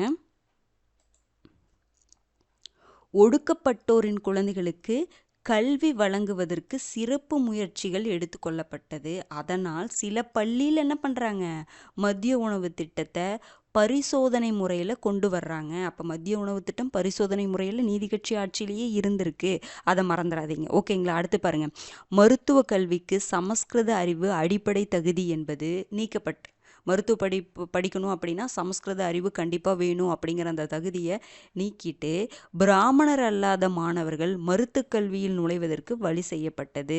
இந்த சாதனையெல்லாம் சும்மா பாயிண்ட்டாக நீங்கள் இது பண்ணிக்காதீங்க. ஓகேங்களா, ஏதோ ஒரு பாயிண்ட்டு சும்மா ரீட் பண்ணால் போதும்னு நினைக்காதீங்க. ரொம்ப ரொம்ப முக்கியமான பாயிண்ட்ஸ். அடுத்தது பாருங்க, வேற என்ன பண்ணியிருக்காங்க நீதி கட்சி? கூட்டுறவு சங்கங்கள் என்னதுங்க மேம்படுத்தப்பட்டிருக்கு பாருங்க. கூட்டுறவு சங்கங்கள் மேம்படுத்தப்பட்டன, மிராசுதார் முறை ஒழிக்கப்பட்டது. முன்னாடியே பார்த்தோங்களா? அதுக்கப்புறம் 1923ஆம் ஆண்டு நீர்ப்பாசன திட்டங்களும் உருவாக்கப்பட்டன. மேலும் இவங்களோட ஆட்சி காலத்தில் தான் அண்ணாமலை பல்கலைக்கழகமும் ஆந்திரா பல்கலைக்கழகமும் உருவாக்குனது. 1921 டு 37 வரைக்கும் இவங்க ஆட்சியில் இருந்திருக்காங்க. அதற்குள்ளே என்னென்னலாம் வந்திருக்கோ அது எல்லாமே இவங்க பீரியடில் தான் வரும் அப்படிங்கிறத ஞாபகம் வச்சுக்கோங்க. ஓகேங்களா, அண்ணாமலை பல்கலைக்கழகம், ஆந்திர பல்கலைக்கழகம் இவங்களுடைய பீரியடில் உருவாக்கப்பட்டது. அடுத்தது, சில துறைகள் ஒதுக்கப்பட்டாலும் நீதி கட்சி மட்டுமே மிகவும் சிறப்பான அரசாங்கத்தை கொடுத்தது அப்படிங்கிற மாதிரி சொல்லியிருப்பாங்க. ஓகேங்களா, பார்த்துக்கோங்க.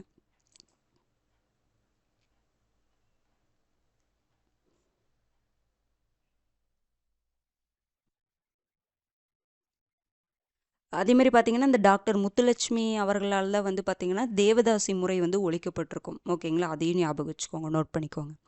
அடுத்தது பாருங்க, கீழ்காணும் தொடர்களில் சரியானவற்றை தேர்வு செய்க. 1965 ஜனவரி 26ஆம் நாளை திமுக மற்றும் காங்கிரசும் துக்க தினமாக அனுசரித்தது. 1938 நடைபெற்ற ஈவே ராமசாமி கலந்து கொண்ட இந்தி எதிர்ப்பு போராட்டத்திற்கான மாநாட்டில் அவர் நீதி கட்சியின் தலைவராக தேர்வு செய்யப்பட்டு அவருக்கு பெரியார் என்ற பட்டம் வழங்கப்பட்டது. சாதியற்ற, புரோகிதரற்ற, சடங்குகளற்ற ஒப்பந்த திருமணங்கள் சுயமரியாதை திருமணம் என அழைக்கப்பட்டது. செங்கல்பட்டு மாநாட்டில் பெரியார் திராவிட நாடு அடைவதே தனது லட்சியம் என அறிவித்தார். இதுல எது வந்து சரின்ட்டு பாருங்க.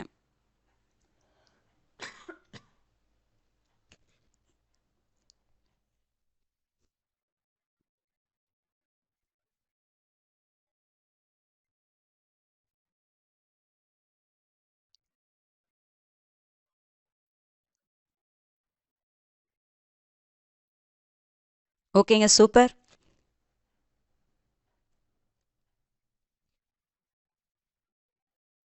ஆன்சர் பார்த்துடலாங்களா? பாருங்க, ஃபர்ஸ்ட் ஸ்டேட்மெண்ட், 1965 ஜனவரி 26ஆம் நாளை திமுக மற்றும் காங்கிரசும் துக்க தினமாக அனுசரித்ததா? திமுக தான் துக்க தினமாக அனுசரிச்சிருக்கும். காங்கிரஸ் வந்து மத்தியில் அரசாங்கம் அவங்களுக்கு எதிராக தான். ஏன்னா 1965 இந்தி மொழி அலுவலக மொழியாக்கப்பட்டிருக்கும் நம்ம பார்த்தோம், ஞாபகம் இருக்குங்களா? அந்த இந்தி மொழி அலுவலக மொழியாக்கப்பட்டனால தான் திமுக துக்க தினமாக மத்திய அரசுக்கு எதிராக என்ன பண்ணியிருப்பாங்க, அனுசரிச்சிருப்பாங்க. ஓகேங்களா? அப்போ காங்கிரஸ் வராது. நம்ம ஏன்னா சில டைம் நம்ம திமுக மட்டும் பார்த்துட்டு அந்த காங்கிரஸை பார்க்காம போயிடுவோம் டக்குன்னு. ஓகேங்களா? அதனால் இது நல்லா மைன்யூட்டாக வந்து ரீட் பண்ணும் பொழுது, படிக்கும் பொழுது சரி, எக்ஸாமில் கொஷினுக்கு ஆன்சர் பண்ணும் பொழுது சரி, கரெக்டாக பார்த்து அவசரப்படாமல் பொறுமையாகவே ஆன்சர் பண்ணுங்கள். ஓகேங்களா? அப்போ இந்த ஸ்டேட்மெண்ட் என்னதுங்க, தப்பு. இந்த வருஷம் கரெக்ட், 1965 ஜனவரி 26. நம்ம முன்னாடி எக்ஸ்ப்ளனேஷனில் பார்த்துருக்கோம். அடுத்து பாருங்க, 1938 நடைபெற்ற ஈவே ராமசாமி கலந்து கொண்ட இந்தி எதிர்ப்பு போராட்டத்திற்கான மாநாட்டில் அவர் நீதி கட்சியின் தலைவராக தேர்வு செய்யப்பட்டு அவருக்கு பெரியார் பட்டம் வழங்கப்பட்டதா? 1938 தான் அவர் நீதி கட்சியின் தலைவராக தேர்வு செய்யப்பட்டிருப்பாரு. ஆனால் நீதி கட்சியின் தலைவராக தேர்வு செய்யப்பட்ட போது அவர் எங்கே இருந்திருப்பாரு, சிறையில் இருந்திருப்பார். அவர் வந்து கலந்து கொண்ட மாநாட்டில் கொடுத்துருக்க பாருங்க, ஈவே ராமசாமி கலந்து கொண்ட இந்திய எதிர்ப்பு போராட்டத்திற்கான மாநாட்டில் அவர் தலைவராக தேர்வு செய்யப்படலை. அவர் சிறையில் இருக்கிறாரு. சிறையில் இருக்கும் பொழுதே நீதி கட்சியின் தலைவராக தேர்வு செய்யப்பட்டிருப்பாங்க. இது தப்பு. அதே மாதிரி பார்த்தீங்கன்னா, அவருக்கு பெரியார் என்ற பட்டம் வந்து பெண்கள் மாநாட்டில் தான் வழங்கப்பட்டிருக்கும். அதுவும் வந்து அந்த 1938 அந்த மாதிரி பீரியடில் தான் வரும். நீங்கள் ஃபஸ்ட்டு ஸ்டேட்மெண்ட்டை வச்சு புக்கில் கரெக்டாக படிச்சிருந்தீங்கன்னா ஆன்சர் போட்டலாம். அதே மாதிரி பார்த்தீங்கன்னா, அவருக்கு பெரியார் என்ற பட்டம் வந்து பெண்கள் மாநாட்டில் வழங்கப்பட்டதுன்னு சொல்லிட்டு தனியாக ஒரு பாயிண்ட் கொடுத்துருப்பாங்க. அதையும் பார்த்துக்கோங்க. ஓகேங்களா? அப்போ இந்த ஸ்டேட்மெண்ட் என்னதுங்க, தப்பு. சிறையில் இருக்கும்போது தான் அவர் தேர்வு செய்யப்பட்டிருப்பார். அடுத்ததுங்க, சாதியற்ற புரோகிதரற்ற சடங்குகளற்ற ஒப்பந்த திருமணங்களை தான் நம்ம என்ன சொல்கிறோம், சுயமரியாதை திருமணம் நம்ம சொல்கிறோம். கரெக்டு தான். ஓகேங்களா? சடங்குகள்லாம் இல்லாமல், புரோகிதர்கள்லாம் இல்லாமல், சாதிகள் பார்க்காம நடக்கக்கூடிய திருமணங்களை நம்ம சுயமரியாதை திருமணம் சொல்கிறோம். இது கரெக்டு. அடுத்தது, செங்கல்பட்டு மாநாட்டில் பெரியார் திராவிட நாடு அடைவதே தனது லட்சியம் என அறிவித்தாரா? செங்கல்பட்டு மாநாட்டிலே சொல்லியிருப்பாரு? கிடையாது. சேலம் மாநாடு 1944 நடந்திருக்கும் பார்த்தீங்களா? திராவிட நாடு திராவிடர்களுக்கே அப்படிங்கிற மாதிரி அந்த மாநாட்டில் தான், சேலம் மாநாட்டில் தான் பெரியார் வந்து இந்த திராவிட நாடு அடைவதே தனது லட்சியம் அப்படின்னு சொல்லிட்டு அறிவிச்சிருப்பாங்க. இதில் ரெண்டு மாநாடு தான், சேலம் மாநாடு, செங்கல்பட்டு மாநாடு கொடுத்துருப்பாங்க. செங்கல்பட்டு மாநாடு பார்த்திங்கன்னா சுயமரியாதை மாநாடு. புரிஞ்சுதுங்களா? சேலம் மாநாடு என்னதுங்க, அந்த நீதி கட்சியுடைய பெயரை திராவிடர் கழகம் சொல்லி மாற்றிருப்பாங்க. அது சம்பந்தமான ஒரு மாநாடு. அதை நோட் பண்ணி வச்சுக்கோங்க. அப்போ இதில் எதுங்க நமக்கு சரியான ஸ்டேட்மெண்ட்டு? அப்போ இந்த 4th ஸ்டேட்மெண்ட் என்னதுங்க, நமக்கு தப்பு. சேலம் மாநாட்டில் தான் திராவிட நாடு அடைவதே தனது லட்சியம் சொல்லியிருப்பாங்களா? அப்போ 4th ஸ்டேட்மெண்ட் தப்பு. அப்போ ஆன்சர் என்னதுங்க, 3 மட்டும்தான் நமக்கு சரி. அப்போ ஆப்ஷன் ஏ. ஓகேங்களா?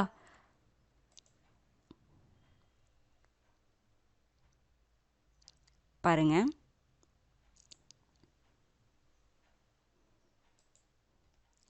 ஆயிரத்தி 1965 ஜனவரி மாதம் 26 நாள் இந்திய அரசமைப்பு சட்டத்தின் உறுப்பு 313 படி, இதெல்லாம் நல்லா இந்த வேல்யூவில் பார்த்துக்கோங்க, 313 படி இந்தி மொழி இந்திய நாட்டின் அலுவலக மொழியாக ஆக்கப்பட்டது.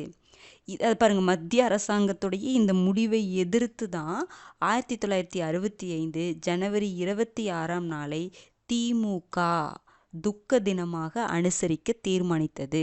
அதன் பல தலைவர்கள் மற்றும் தொண்டர்கள் கைது செய்யப்பட்டாங்க. புரிஞ்சுதுங்களா? துக்க தினமாக அனுசரிக்க தீர்மானிச்சாங்க. அதனால் பல தலைவர்கள் மற்றும் தொண்டர்கள் கைது செய்யப்பட்டாங்க. ஓகேங்களா?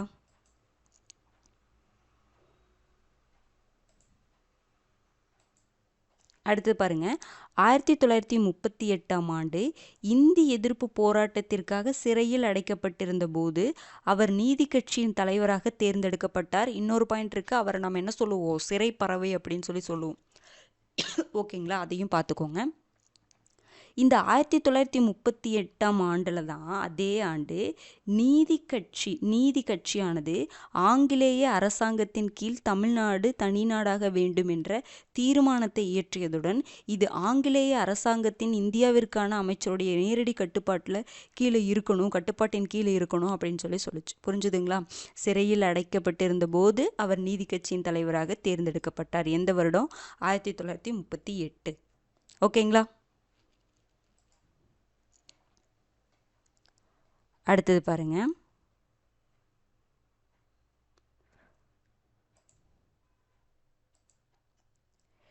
பெண் விடுதலையில் சுயமரியாதை இயக்கத்தின் பங்கு பணி ஓர் ஈடு இணையில்லாததுன்னு சொல்லியிருப்பாங்க என்பதால் அதன் காரணமாக தான் பெண்கள் மாநாட்டில் ஈவே ராமசாமிக்கு பெரியார் என்ற பட்டம் வழங்கப்பட்டது. அதுக்கப்புறம் பாருங்க, இது நான் கொஷினில் வச்சிருக்க மாட்டேன். பெரியார் நாளேடுகளான குடியரசு, புரட்சி, பின்பு விடுதலை போன்றவை சுயமரியாதை கருத்துக்களை சிறப்பான முறையில் பிரசாரம் செய்தன. இதெல்லாம் வந்து நமக்கு 10th புக்கில் இருக்கும் பார்த்தீங்களா. இந்த மாதிரி முக்கியமான பாயிண்ட்ஸில் இந்த ஃபேக்ட் சம்மந்தமானதில் 10th இருக்கும். அதெல்லாம் நம்ம கொஷின்ஸை பார்ப்போம். ஓகேங்களா. இதில் வந்து ஒரு டைம் ரீட் பண்ணிக்கோங்க. குடியரசு, புரட்சி, விடுதலை வந்து பெரியாருடைய நாளேடுகள். ஓகேங்களா.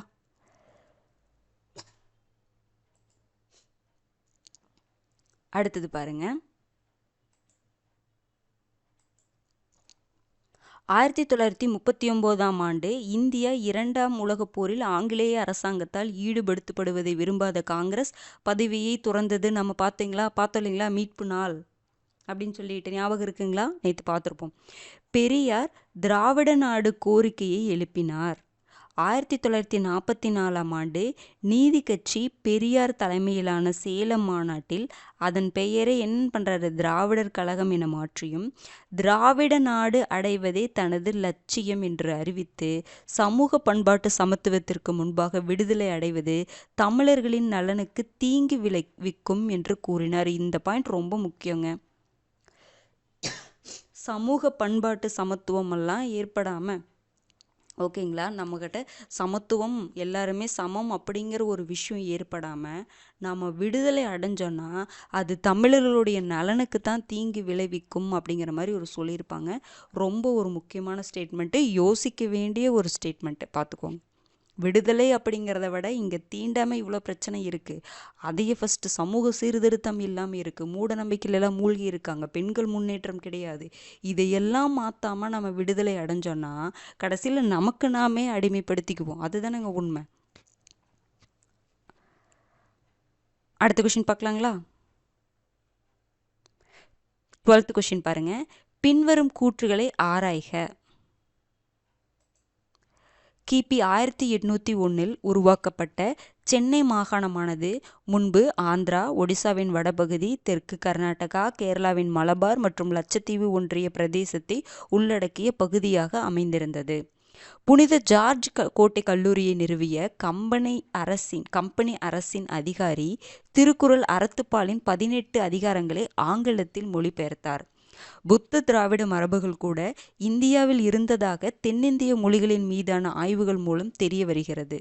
1838ஆம் ஆண்டு சமய பணிக்காக இடையான்குடிக்கு கால்டுவெல் வருகை புரிந்தார். இதில் எது வந்து சரின்ட்டு பாருங்க.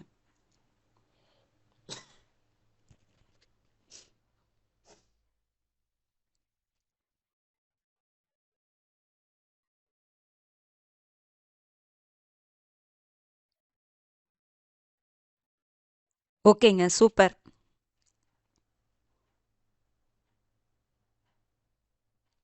ஆன்சர் பார்த்தலாங்களா. பாருங்க, ஃபர்ஸ்ட் ஸ்டேட்மெண்ட், கிபி 1801 தான் சென்னை மாகாணம் உருவாக்கப்பட்ட சென்னை மாகாணம் முன்பு எப்படி இருந்திருக்கும், ஆந்திரா, ஒடிசாவின் வடபகுதி, தெற்கு கர்நாடகா, கேரளாவின் மலபார் மற்றும் லட்சத்தீவு ஒன்றிய பிரதேசத்தை உள்ளடக்கிய பகுதியாக அமைந்திருந்ததா. கரெக்டு, இந்த ஸ்டேட்மெண்ட் கரெக்டு.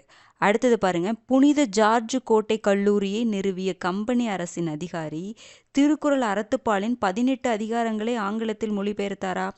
அப்போ புனித ஜார்ஜ் கோட்டை கல்லூரியை நிறுவியவர் யாருங்க, எல்லிஸ் தான் என்ன பண்ணியிருப்பாரு, திருக்குறள் அறத்துப்பாலின் 18 அதிகாரங்களை ஆங்கிலத்தில் மொழிபெயர்த்திருப்பாரு. கரெக்டு, இந்த ஸ்டேட்மெண்ட் நமக்கு கரெக்டு. ஓகேங்களா. அடுத்தது, புத்த திராவிட மரபுகள் கூட இந்தியாவில் இருந்ததாக தென்னிந்திய மொழிகளின் மீதான ஆய்வுகள் மூலம் தெரிய வருகிறதா. கரெக்டு. ஓகேங்களா. புத்த திராவிட மரபுகள் கூட இந்தியாவில் இருந்ததற்கான ஆதாரம் இருக்குது.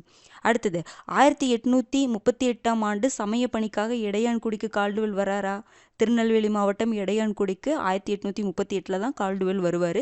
சமய பணிக்காக வருவார். வந்துட்டு சமய பணியும் கல்வி பணியும் சேர்த்து செய்வார். அப்போ இது கரெக்டு. அப்போ இதில் பார்த்தீங்கன்னா அனைத்தும் சரி.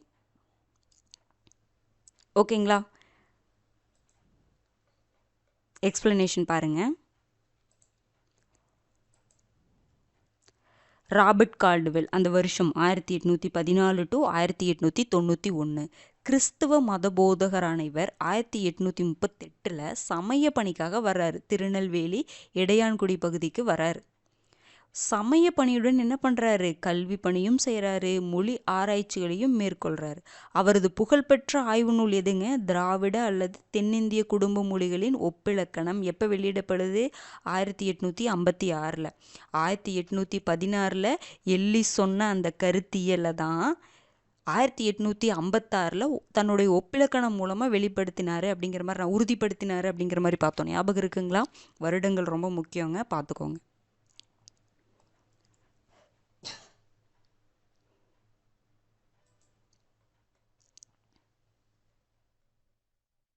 பாருங்க, அடுத்தது எல்லிஸ் பற்றி பார்க்கலாம்.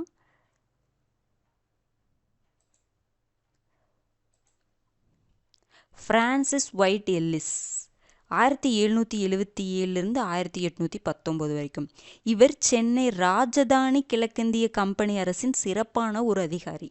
இவருக்கு இவர் நாம் ஏன் இவங்களெல்லாம் பார்க்கணும், கால்டுவெலை பற்றி ஏன் பார்க்கணும், எல்லிஸை பற்றி ஏன் பார்க்கணுன்னா, அவங்க தமிழ் மொழிக்கு பங்காற்றியிருக்காங்க. ஓகேங்களா? அதனால் கண்டிப்பாக பார்த்தாகணும். பாருங்கள், 1810 இவர் சென்னை கலெக்டராக இருந்திருக்கார். 1810 மദ്രാஸுடைய கலெக்டராக இருந்திருக்காரு. 1812 தான் என்ன பண்ணுறாரு, புனித ஜார்ஜ் கோட்டை கல்லூரியை அமைக்கிறாரு. 1810 சென்னை கலெக்டராக இருந்திருக்காரு. 1812 புனித ஜார்ஜ் கோட்டை கல்லூரியை என்ன பண்ணுறாரு, நிறுவறார். ஓகேங்களா? கம்பெனி அலுவலர்களுக்கு என்ன பண்ணுறாரு பாருங்க, உள்ளூர் மொழிகளில் பயிற்சி அளிப்பதற்காக இந்த கல்லூரி நிறுவப்பட்டது. இந்த கல்லூரி நிறுவப்பட்ட நோக்கம் என்னன்னு பார்த்துக்கோங்க. ஓகேங்களா? அதுபோக அம்மொழிகளின் இலக்கிய இலக்கண ஆய்வுகளும் மேற்கொள்ளப்பட்டனன்னு சொல்கிறாங்க. எல்லிஸ் என்ன பண்ணுறாரு, தமிழ் சமஸ்கிருத மொழிகளில் புலமை பெற்றவர், ரெண்டுலேயுமே புலமை பெற்றவர். திருக்குறள் மீது மிகுந்த ஈடுபாடு கொண்டவர். அறத்துப்பால 18 அதிகாரங்களில் எந்த மொழியில மொழிபெயர்த்திருக்காரு, ஆங்கிலத்தில் மொழிபெயர்த்திருக்காரு.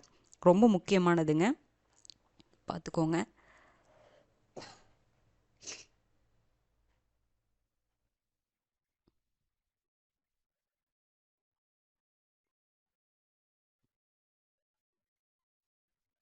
ஒரு செகண்ட்ங்க.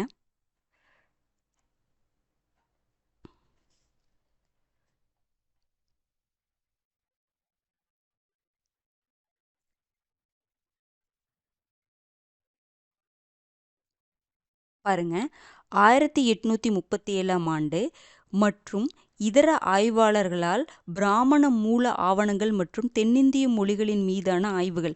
எல்லிஸ் 1816 ஆய்வு செஞ்சிருப்பாரா, கால்டுவெல் அந்த ஒப்பிலக்கண புத்தகத்து மூலமாக ஆய்வு செஞ்சிருப்பாரா, தன்னுடைய ஆய்வை வெளியிட்டிருப்பாரா 1856. போன்றவைகள் இந்திய கலாச்சாரம் என்பது ஒரே மாதிரியான தன்மையை கொண்டது அல்ல என்றும், புத்த திராவிட மரபுகள் கூட இந்தியாவில் இருந்தன அப்படி என்பது நிரூபிக்கப்பட்டது அப்படின்னு சொல்கிறாங்க. இந்த ஸ்டேட்மெண்ட் ரொம்ப முக்கியம். இந்திய கலாச்சாரம் அப்படிங்கிறது ஒரே மாதிரியான தன்மை கொண்டது கிடையாது, இங்கே புத்த திராவிட மரபுகள் கூட இருந்திருக்கு அப்படின்னு சொல்லிட்டு இவங்க வெளியிட்ட அந்த ஆய்வுகள் மூலமாக நமக்கு தெரிய வருது. ஓகேங்களா? அடுத்த கொஷின் பார்த்தலாங்களா? 13வது கொஷின். கீழ்காணும் கூற்றுகளில் தவறானவற்றை தேர்வு செய்க. பெரியார் வகுத்த ஈரோடு திட்டத்திற்கு சிங்காரவேலர் ஆதரவு தெரிவித்தார். சென்னை மாகாணம் தமிழர்களின் மாகாணமாக உருவான போது தமிழக முதல்வராக அறிஞர் அண்ணா பதவி வகித்தார். 1991 டு 1996 காலகட்டத்தில் தமிழகத்தின் முதல்வராக மு. கருணாநிதி அவர்கள் பதவி வகித்தார். இதில் எது தவறானதுன்ட்டு பாருங்க.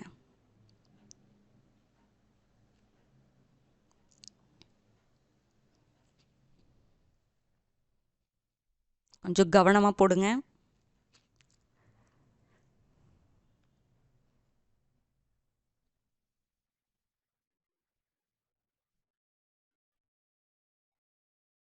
ஓகேங்க, சூப்பர் சூப்பர். ஆன்சர் பார்த்துடலாங்களா? பெரியார் வகுத்த ஈரோடு திட்டத்திற்கு சிங்காரவேலர் ஆதரவு தெரிவித்தாரா? கரெக்டு தான், அது இன்டைரக்டாக கொடுத்துருப்பாங்க. அந்த ஸ்டேட்மெண்ட்டை நான் உங்களுக்கு காட்டுறேன். ஓகேங்களா? அடுத்து பாருங்கள், சென்னை மாகாணம் தமிழர்களின் மாகாணமாக உருவான போது தமிழக முதல்வராக அறிஞர் அண்ணா பதவி வகிச்சிருப்பாரா? மெட்ராஸ் தமிழ்நாடுன்னு மாறினது ஓகே, சென்னை மாகாணம் தமிழர்களுடைய மாகாணமாக உருவாகுதுன்னா என்ன அர்த்தம்? ஒரு தனி மாகாணமாக உருவாகுது, ஒரு மாநிலமாக உருவாகுது. எப்போ மாநிலமாக உருவாயிருக்கும்? 1956 மாநில மறுசீரமைப்பு சட்டத்தின் மூலமாக தானே உருவாயிருக்கும். அப்போ யார் வந்து பதவி வகிச்சிருப்பாங்க? அறிஞர் அண்ணா பதவி வகிச்சிருப்பாரா? மெட்ராஸ் தமிழ்நாடா? இதை பார்த்துட்டு எல்லாருமே என்ன கன்ஃபியூஸ் பண்ணிக்குவோம் அப்படின்னா, சென்னை மாகாணம் தமிழர்களின் மாகாணம் அப்படின்னா மெட்ராஸ் வந்து தமிழ்நாடா பெயர் மாற்றப்பட்டது அப்படிங்கிற மாதிரி யோசிச்சுக்கூடாது. புரிஞ்சுதுங்களா? நம்ம பிரிஞ்சது பார்த்தீங்களா? சென்னை மாகாணம் நமக்குன்னு தனியாக வந்து மக்கள் என்ன சொல்ல தமிழ் பேசக்கூடிய மக்கள் எல்லாம் வந்து ஒரு ஸ்டேட்டில் வந்தோம் பார்த்தீங்களா? அதுதான் வந்து தமிழர்களின் மாகாணமாக உருவான போது தமிழக முதல்வராக அறிஞர் அண்ணா இருப்பாரா? 56 பீரியடில் யார் இருப்பாங்க?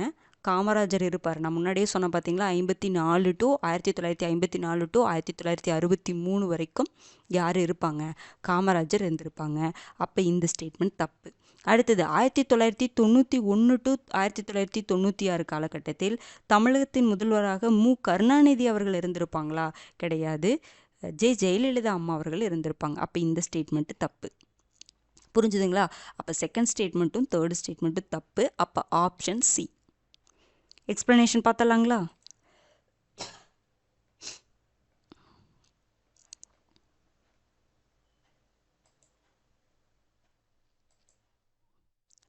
பாருங்க, அதிகாரத்திற்கு வந்த உடனே காங்கிரஸ் அரசாங்கம் பள்ளிக்கூடங்களில் இந்தியினை கட்டாய பாடமாக அறிமுகப்படுத்தியது.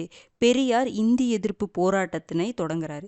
இக்காலகட்டத்தில் பொதுவுடைமை கட்சி உருவாக்கப்பட்டது. சமதர்ம திட்டங்களுக்காக தொழிலாளர் இயக்கங்களை ஒன்றிணைத்து தீவிரமாக பரப்புரை செய்து கொண்டிருந்தது. இந்த காலகட்டத்தில் என்னதுங்க, பொது உடைமை கட்சி உருவாக்கப்பட்டிருக்கும். அந்த பொது உடைமை கட்சியில் இருக்கக்கூடிய ஒருத்தர் தான் பார்த்தீங்கன்னா தமிழகத்தை சேர்ந்த ஒருத்தர் சிங்காரவேலர் இருந்திருப்பாங்க.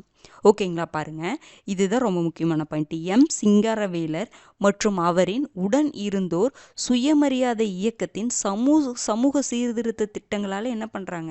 கவரப்படுறாங்க. எம் சிங்காரவேலருக்கு பெரியாருடைய அந்த சுயமரியாதை இயக்கத்துடைய அந்த சமூக சீர்திருத்த திட்டங்கள் ரொம்ப பிடிச்சிருக்கு. அதன்படி தான் சமூகங்களின் பொருளாதார திட்டங்களுக்கான ஆதரவை விரிவுபடுத்துவதுடன் ஒரு பொது திட்டத்தின் அடிப்படையில் செயலாற்ற ஒத்துக்கொண்டனர். அதுதான் அந்த ஈரோடு திட்டம். அப்ப இந்த திட்டத்துக்கு சிங்காரவேலர் ஆதரவு தெரிவிச்சிருக்காரு அப்படிங்கிற மாதிரி தான் அர்த்தம். புரியுதுங்களா? அவர் சப்போர்ட் பண்ணியிருக்காரு இந்த இதுக்கு. ஓகேங்களா? இந்த ஒரு பொது திட்டத்தின் அடிப்படையில் செயலாற்ற ஒத்துக்கொண்டனர் அவங்கெல்லாம், எம் சிங்காரவேலரும் அவரின் உடன் இருந்தோரும். ஓகேங்களா?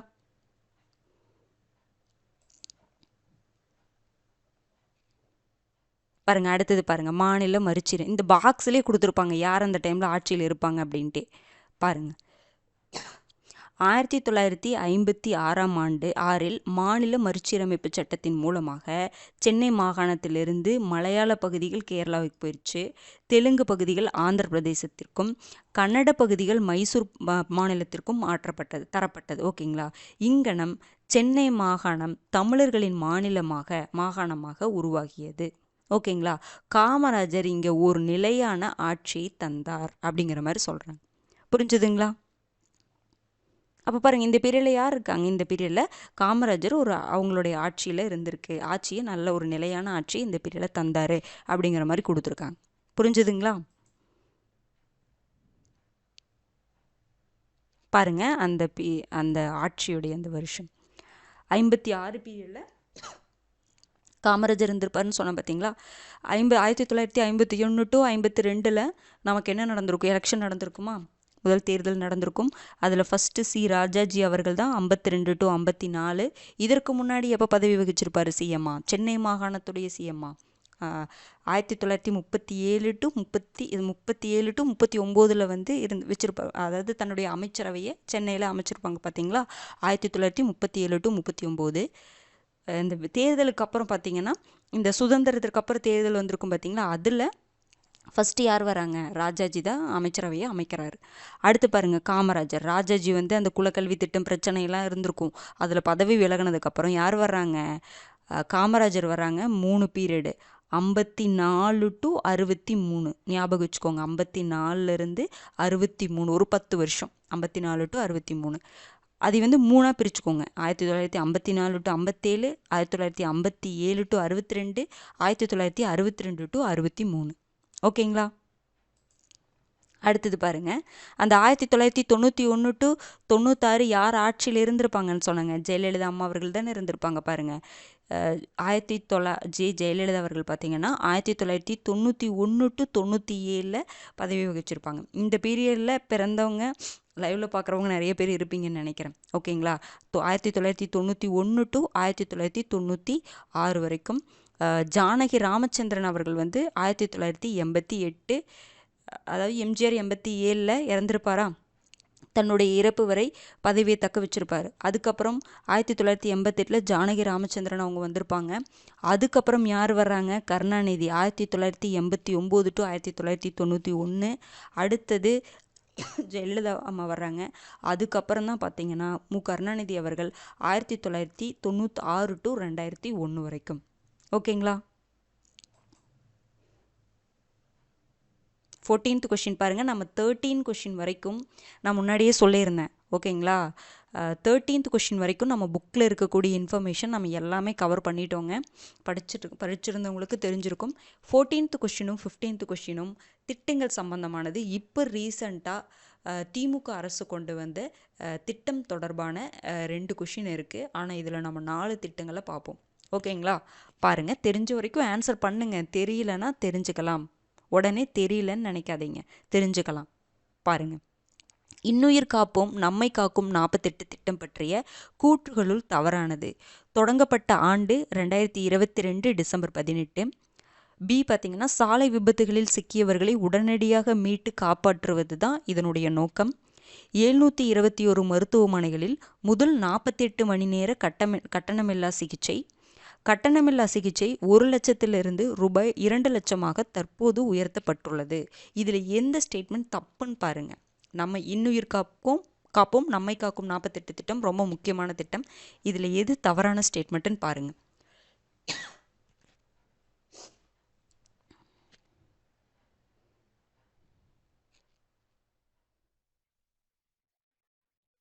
ஓகேங்க, சூப்பர். கெஸ் பண்ணுங்க. ஓகேங்களா? தெரியலனால கெஸ் பண்ணுங்க, போட்டுடலாம். ஏன்னா இதில் நிறைய ஸ்டேட்மெண்ட்டில் வைக்கல, கெஸ் பண்ணி போடுங்க.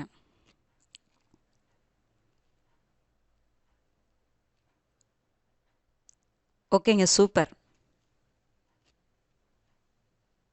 ஆன்சர் பார்த்தலாங்களா?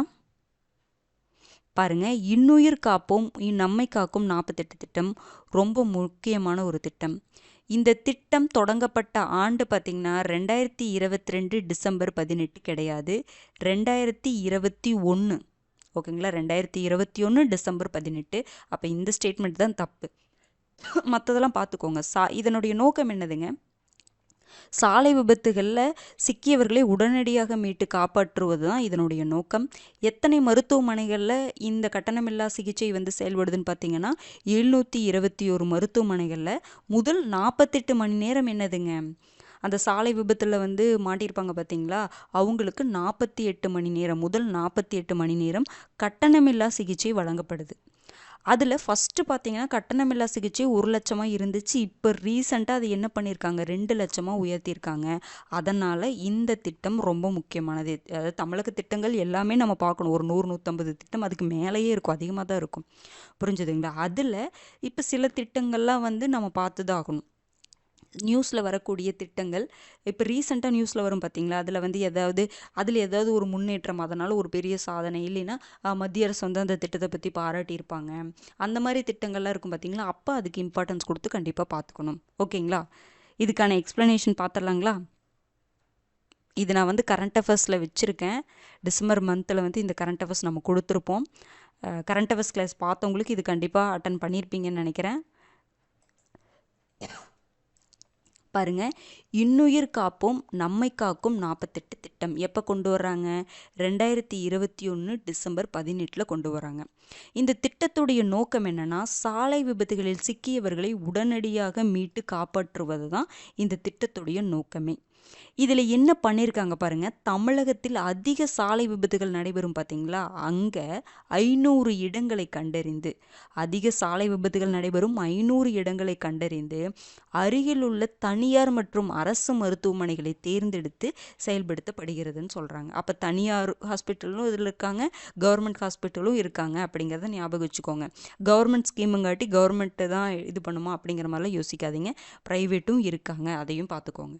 அடுத்தது பாருங்கள், இதில் பாருங்கள், இந்த திட்டத்தின் கீழே இன்னொரு முக்கியமான இது, விபத்தில் சிக்கியவர்களை மருத்துவமனையில் சேர்ப்பவர்களுக்கு இந்த திட்டத்தின் கீழே ரூபாய் 5000 கொடுக்குறாங்க. ரொம்ப முக்கியமானது. ஏன்னா எல்லாருமே போலீஸ் கேஸ் ஆயிரும் அப்படின்னு சொல்லிட்டு எல்லாருமே பயப்படுவாங்க. ஆனால் இதையை ஒரு சேவையாக பண்ணணும் அப்படிங்கிறக்காக இது என்ன பண்ணியிருப்பாங்கன்னா கொண்டு வந்திருப்பாங்க. ரூபாய் 5000 எவ்வளோ கொடுக்குறாங்க அப்படிங்கிற அந்த அமௌண்ட்டை பார்த்துக்கோங்க. அடுத்தது, தமிழகத்தைச் சேர்ந்தவர்கள் மட்டுமல்லாமல் மற்ற மாநிலம் மற்றும் வெளிநாடுகளைச் சேர்ந்தவராக இருந்தாலும் விபத்துக்குள்ளானால் முதல் 48 மணி நேரம் கட்டணமில்லா சிகிச்சை தமிழக அரசு ரூபாய் 1,00,000 கொடுக்கும். அதற்காக 1,00,000 கொடுக்கும். அதாவது வேறு ஸ்டேட்லேருந்து ஒருத்தர் இங்கே வராரு, அவருக்கு இங்கே தமிழ்நாட்டில் ஆக்சிடெண்ட் ஆனாலும் ஏதாவது விபத்து நேர்ந்தாலும் அவங்களுக்கும் கட்டணமில்லா, தமிழ்நாட்டில் எங்கே யாருக்கு நடந்தாலும் இந்த திட்டம் அவங்களுக்கு பயனளிக்கும் அப்படிங்கிற மாதிரி சொல்லியிருப்பாங்க. கட்டணமில்லா சிகிச்சை 1,00,000 ஃபஸ்ட்டு ஸ்டார்டிங்கில் 2021 கொண்டு வந்தாங்களா, அப்போ 1,00,000 ஃபிக்ஸ் பண்ணாங்க. அது போக பாருங்கள், இதில் அரசு மருத்துவமனைகள் இருக்கும், தனியார் மருத்துவமனைகள் இருக்குன்னு பார்த்தோமா, பாருங்கள் 248 அரசு மருத்துவமனைகள், கவர்மெண்ட் ஹாஸ்பிட்டல் தான் கம்மி, 473 தனியார் ஹாஸ்பிட்டல் இதில் இருக்காங்க, ப்ரைவேட் ஹாஸ்பிட்டல்ஸ். அப்போ மொத்தம் 721 மருத்துவமனைகளில் இந்த திட்டம் செயல்பாட்டில் இருக்குது. ஓகேங்களா? கட்டணமில்லா சிகிச்சை தொகை இப்போ என்னதுங்க 2,00,000 உயர்த்தப்பட்டிருக்கு. ரொம்ப முக்கியமானது. முன்னாடி எவ்வளோ இருந்துச்சு, இப்போ எவ்வளோ உயர்த்தப்பட்டது அப்படிங்கிறத பார்த்துக்கோங்க. அடுத்தது பார்த்துடலாங்களா? கடைசி கொஷின்.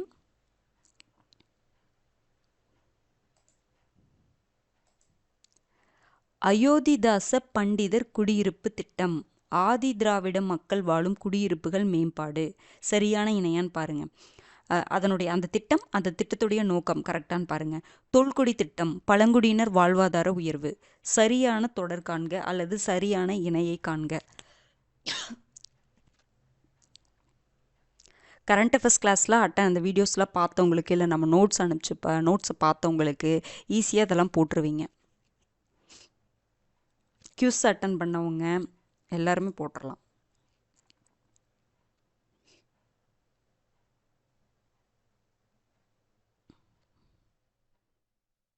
ஓகேங்க, சூப்பர். ஆன்சர் பார்த்துடலாங்களா? பாருங்கள், ஆப்ஷன் என்னதுங்க? பி, ரெண்டுமே கரெக்டு தான். அயோத்திதாச பண்டிதர் குடியிருப்பு திட்டம்னா என்னென்னா, ஆதி திராவிட மக்கள் வாழும் குடியிருப்புகளை மேம்படுத்துவது தான் இந்த திட்டத்துடைய நோக்கமே. அடுத்தது தொல்குடி திட்டம், போன பட்ஜெட்டில் என்ன பண்ணியிருப்பாங்க, அறிவிச்சிருப்பாங்க தமிழக அரசு.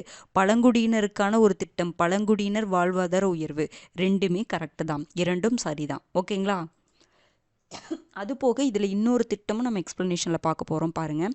ஏன்னா இந்த ரெண்டு திட்டமும் கன்ஃபியூஸ் பண்ணிக்கூடாது, அதுக்காக தான் இதை நான் கொண்டு வந்திருக்கேன் பாருங்கள். அம்பேத்கர் தொழில் முன்னோடிகள் திட்டம் ஒன்று இருக்குது. ஓகேங்களா? அம்பேத்கர் தொழில் முன்னோடிகள் திட்டம் இருக்குது. இது என்னதுன்னா, ஒடுக்கப்பட்ட சமுதாயத்தின் முன்னேற்றத்திற்காக இந்த திட்டம் கொண்டு வரப்பட்டிருக்கும். ஓகேங்களா? தொழில் முதலீட்டில் 35% தொகையை மானியமாகவும், இது ஜஸ்ட் ரீட் பண்ணிக்கோங்க, 65% தொகைக்குரிய வங்கி கடன் வட்டியில் 6% தொகையை வட்டி மானியமாகவும் அரசு அளிக்கிறதுன்னு சொல்கிறாங்க. இது ஜஸ்ட் ரீட் பண்ணிக்கோங்க. நமக்கு தெரிய வேண்டியது, அம்பேத்கர் தொழில் முன்னோடிகள் திட்டம் ஒடுக்கப்பட்ட சமுதாயத்தின் முன்னேற்றத்திற்காக கொண்டு வரப்பட்டது. புரிஞ்சுதுங்களா? ஒடுக்கப்பட்ட சமுதாயத்தினருக்கான தொழில் முன்னோடி திட்டம். அடுத்தது பாருங்கள், இப்போ நம்ம பார்த்தோம் பார்த்தீங்களா, அயோத்திதாச பண்டிதர் குடியிருப்பு திட்டம் அப்படிங்கிறது என்னென்னா, ஆதி திராவிடர் வாழும் குடியிருப்புகளை மேம்படுத்துவது தான் இந்த அயோத்திதாச பண்டிதர் குடியிருப்பு திட்டத்துடைய நோக்கம். புரிஞ்சுதுங்களா? அயோத்திதாசர் ஆதி திராவிடர் மக்கள் வாழும் குடியிருப்பு அப்படிங்கிறத ஞாபகம் வச்சுக்கோங்க. அடுத்தது தொல்குடி திட்டம், போன பட்ஜெட்டில் அனௌன்ஸ் பண்ணியிருப்பாங்க. பழங்குடியினர் வாழ்வாதாரத்தை உயர்த்தும் நோக்கில் அறிவிக்கப்பட்டது. ஓகேங்களா? 15 கொஷின்ஸை நம்ம கம்ப்ளீட் பண்ணிட்டோங்க. எல்லாருமே நல்லா ஆன்சர் பண்ணிங்க. இப்படியே வந்து ரெகுலராக வந்து கண்டிப்பாக வந்து லைவ் டெஸ்ட்டில் அட்டன் பண்ணுங்கள். நிறைய பேர் வந்து அப்போ லைவில் அட்டன் பண்ண முடியல அப்படின்னாலும் மறுபடியும் வந்து அட்டன் பண்ணுங்க. நிறைய எல்லாருமே வந்து நல்ல ஒரு உழைப்பை போடுறீங்க. ஏன்னா நீங்கள் பண்ணுற கமெண்ட்டில் பார்த்தா தெரிஞ்சிச்சு. ஓகேங்களா? உங்களுடைய உழைப்பை வந்து நீங்கள் போட்டிருக்கீங்க. அதுக்கான ரிசல்ட் வந்து கண்டிப்பாக நல்லதாகவே கிடைக்கும். நல்லா படிங்க. படிக்கிறத நம்ம தெளிவாக படிக்கணுங்க. நம்ம ஸ்கூல் புக்கில் கண்டென்ட் அதிகமாக இருக்குது. வெளி சோர்ஸ் நம்ம படிக்கிறது ஓகே தான். ஆனால் நம்ம ஸ்கூல் புக்கில் இருக்கக்கூடிய கண்டென்ட்டு கொட்டி கிடக்குது. அதையவே நம்ம இன்னும் தெளிவாக படிக்கலை. புரிஞ்சுதுங்களா? நம்ம படிக்கிறோம், ஆனால் தெளிவாக படிக்கலை. நான் முன்னாடியே சொன்ன மாதிரி தாங்க, நம்ம ஒரு விஷயத்த கம்மியாக படித்தாலும் அதைய தெளிவாக படிச்சுக்கிட்டோன்னா, தெரிஞ்ச விஷயத்த தெளிவாக படிச்சுக்கிட்டோம் அப்படின்னா, தெரியாத கொஷினுக்கு நம்ம கெஸ் பண்ணக்கூடிய ஆன்சர் கரெக்டாக தான் இருக்கும். நான் முன்னாடியே நிறைய டைம் இதை சொல்லியிருக்கேன். ஓகேங்களா? தெரியாத கொஷினுக்கு நம்ம கெஸ் பண்ணக்கூடிய ஆன்சர் கரெக்டாக தான் இருக்கும். எப்போன்னு பார்த்தீங்கன்னா, நம்ம தெரிஞ்ச விஷயத்த நல்லா தெளிவாக படிக்கிறதன் மூலமாக அது கண்டிப்பாக சாத்தியமாகும். ஓகேங்களா? அடுத்த லைவ் டெஸ்ட் பார்த்தீங்கன்னா, உங்களுக்கு வந்து உள்ளாட்சி அரசாங்கம் இருக்கும். கண்டிப்பாக அதில் 20 கொஷின் இருக்கும். ஏன்னா 3 லெசன்ஸ் இருக்குது பார்த்தீங்களா? 6th 9th 11th 3மே வரும். 3 லெசன் இருக்குது. நல்லா படிச்சுட்டு வந்துடுங்க.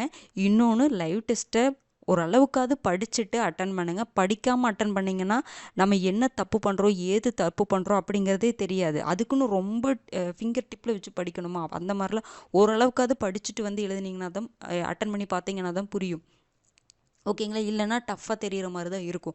படிச்சிங்கன்னா தான் டெஸ்ட் அட்டன் பண்ணும்பொழுது நம்ம என்னெல்லாம் படிக்காமல் போயிட்டோம், எதையெல்லாம் வந்து நம்ம கவனிக்காமல் விட்டுட்டோம், இந்த விஷயத்தில் நம்ம பார்க்கலையா அப்படின்னு சொல்லிட்டு டெஸ்ட் அட்டன் பண்ணுற மூலமாக தான் நமக்கு தெரியுமே தவிர, நம்ம பாட்டுக்கு படிச்சுக்கிட்டே இருந்தோம்னா நமக்கு தெரியாது. நம்ம நல்லா தான் படிச்சுட்ருக்குறோம், இதில் நம்ம என்ன கேட்டாலும் நம்ம ஆன்சர் பண்ணிடுவோம் அப்படிங்கிற மாதிரி ஒரு விஷயம் நமக்கு வந்து என்ன ஆயிரும்னா நம்மளுடைய முன்னேற்றத்தை தடை பண்ணிடும். ஓகேங்களா? நமக்கு எல்லாமே தெரியும் நம்ம நினச்சிட்டோன்னு வச்சுக்கோங்களே, நம்ம முன்னேறவே முடியாது. ஓகேங்களா? முன்னாடியே படித்த லெசனாக இருந்தாலுமே நம்ம ரிவைஸ் பண்ணிக்கிட்டே தான் இருக்கணும். ஏன்னா டிஎன்பிசி எக்ஸாமை பொறுத்த வரைக்கும் நம்ம பேசிக்கான கொஷினில் தான் தப்பு பண்ணுவோம். தெரியாத கொஷினை கூட எப்படியோ கெஸ் பண்ணி போட்டுருவாங்க. தெரிஞ்ச கொஷினில் தான் தப்பு பண்ணுவோம். அப்போ நம்ம என்ன இங்கே தப்பு பண்ணிகிட்ருக்கோம்? ரிவைஸ் பண்ணுறது சரியாக பண்ணலை அப்படிங்கிற விஷயம் எல்லாருக்கும் புரிஞ்சுதுன்னு எல்லோரும் கமெண்ட்டில் சொன்னீங்க. ஓகேங்களா? பரவாயில்ல. நம்ம தப்பை எப்போ நம்ம ஒத்துக்கிறோமோ அப்போ நம்ம என்ன பண்ணலாம் அப்படின்னா, அதிலிருந்து வெளியில் வந்துடலாம். அதை சரி பண்ணிக்க முடியும். ஆனால் நம்ம என்ன தப்பு பண்ணுறோம் அப்படிங்கிறதே நமக்கு தெரில அப்படின்னா அதிலிருந்து கண்டிப்பாக வெளியில் வர முடியாது. ஓகேங்களா? நல்லா படிங்க. All the best. அடுத்த லைவ் டெஸ்ட்டில் நம்ம சந்திக்கலாம். நல்லா படிச்சுட்டு வந்துடுங்க. ஓகேங்களா? நன்றி.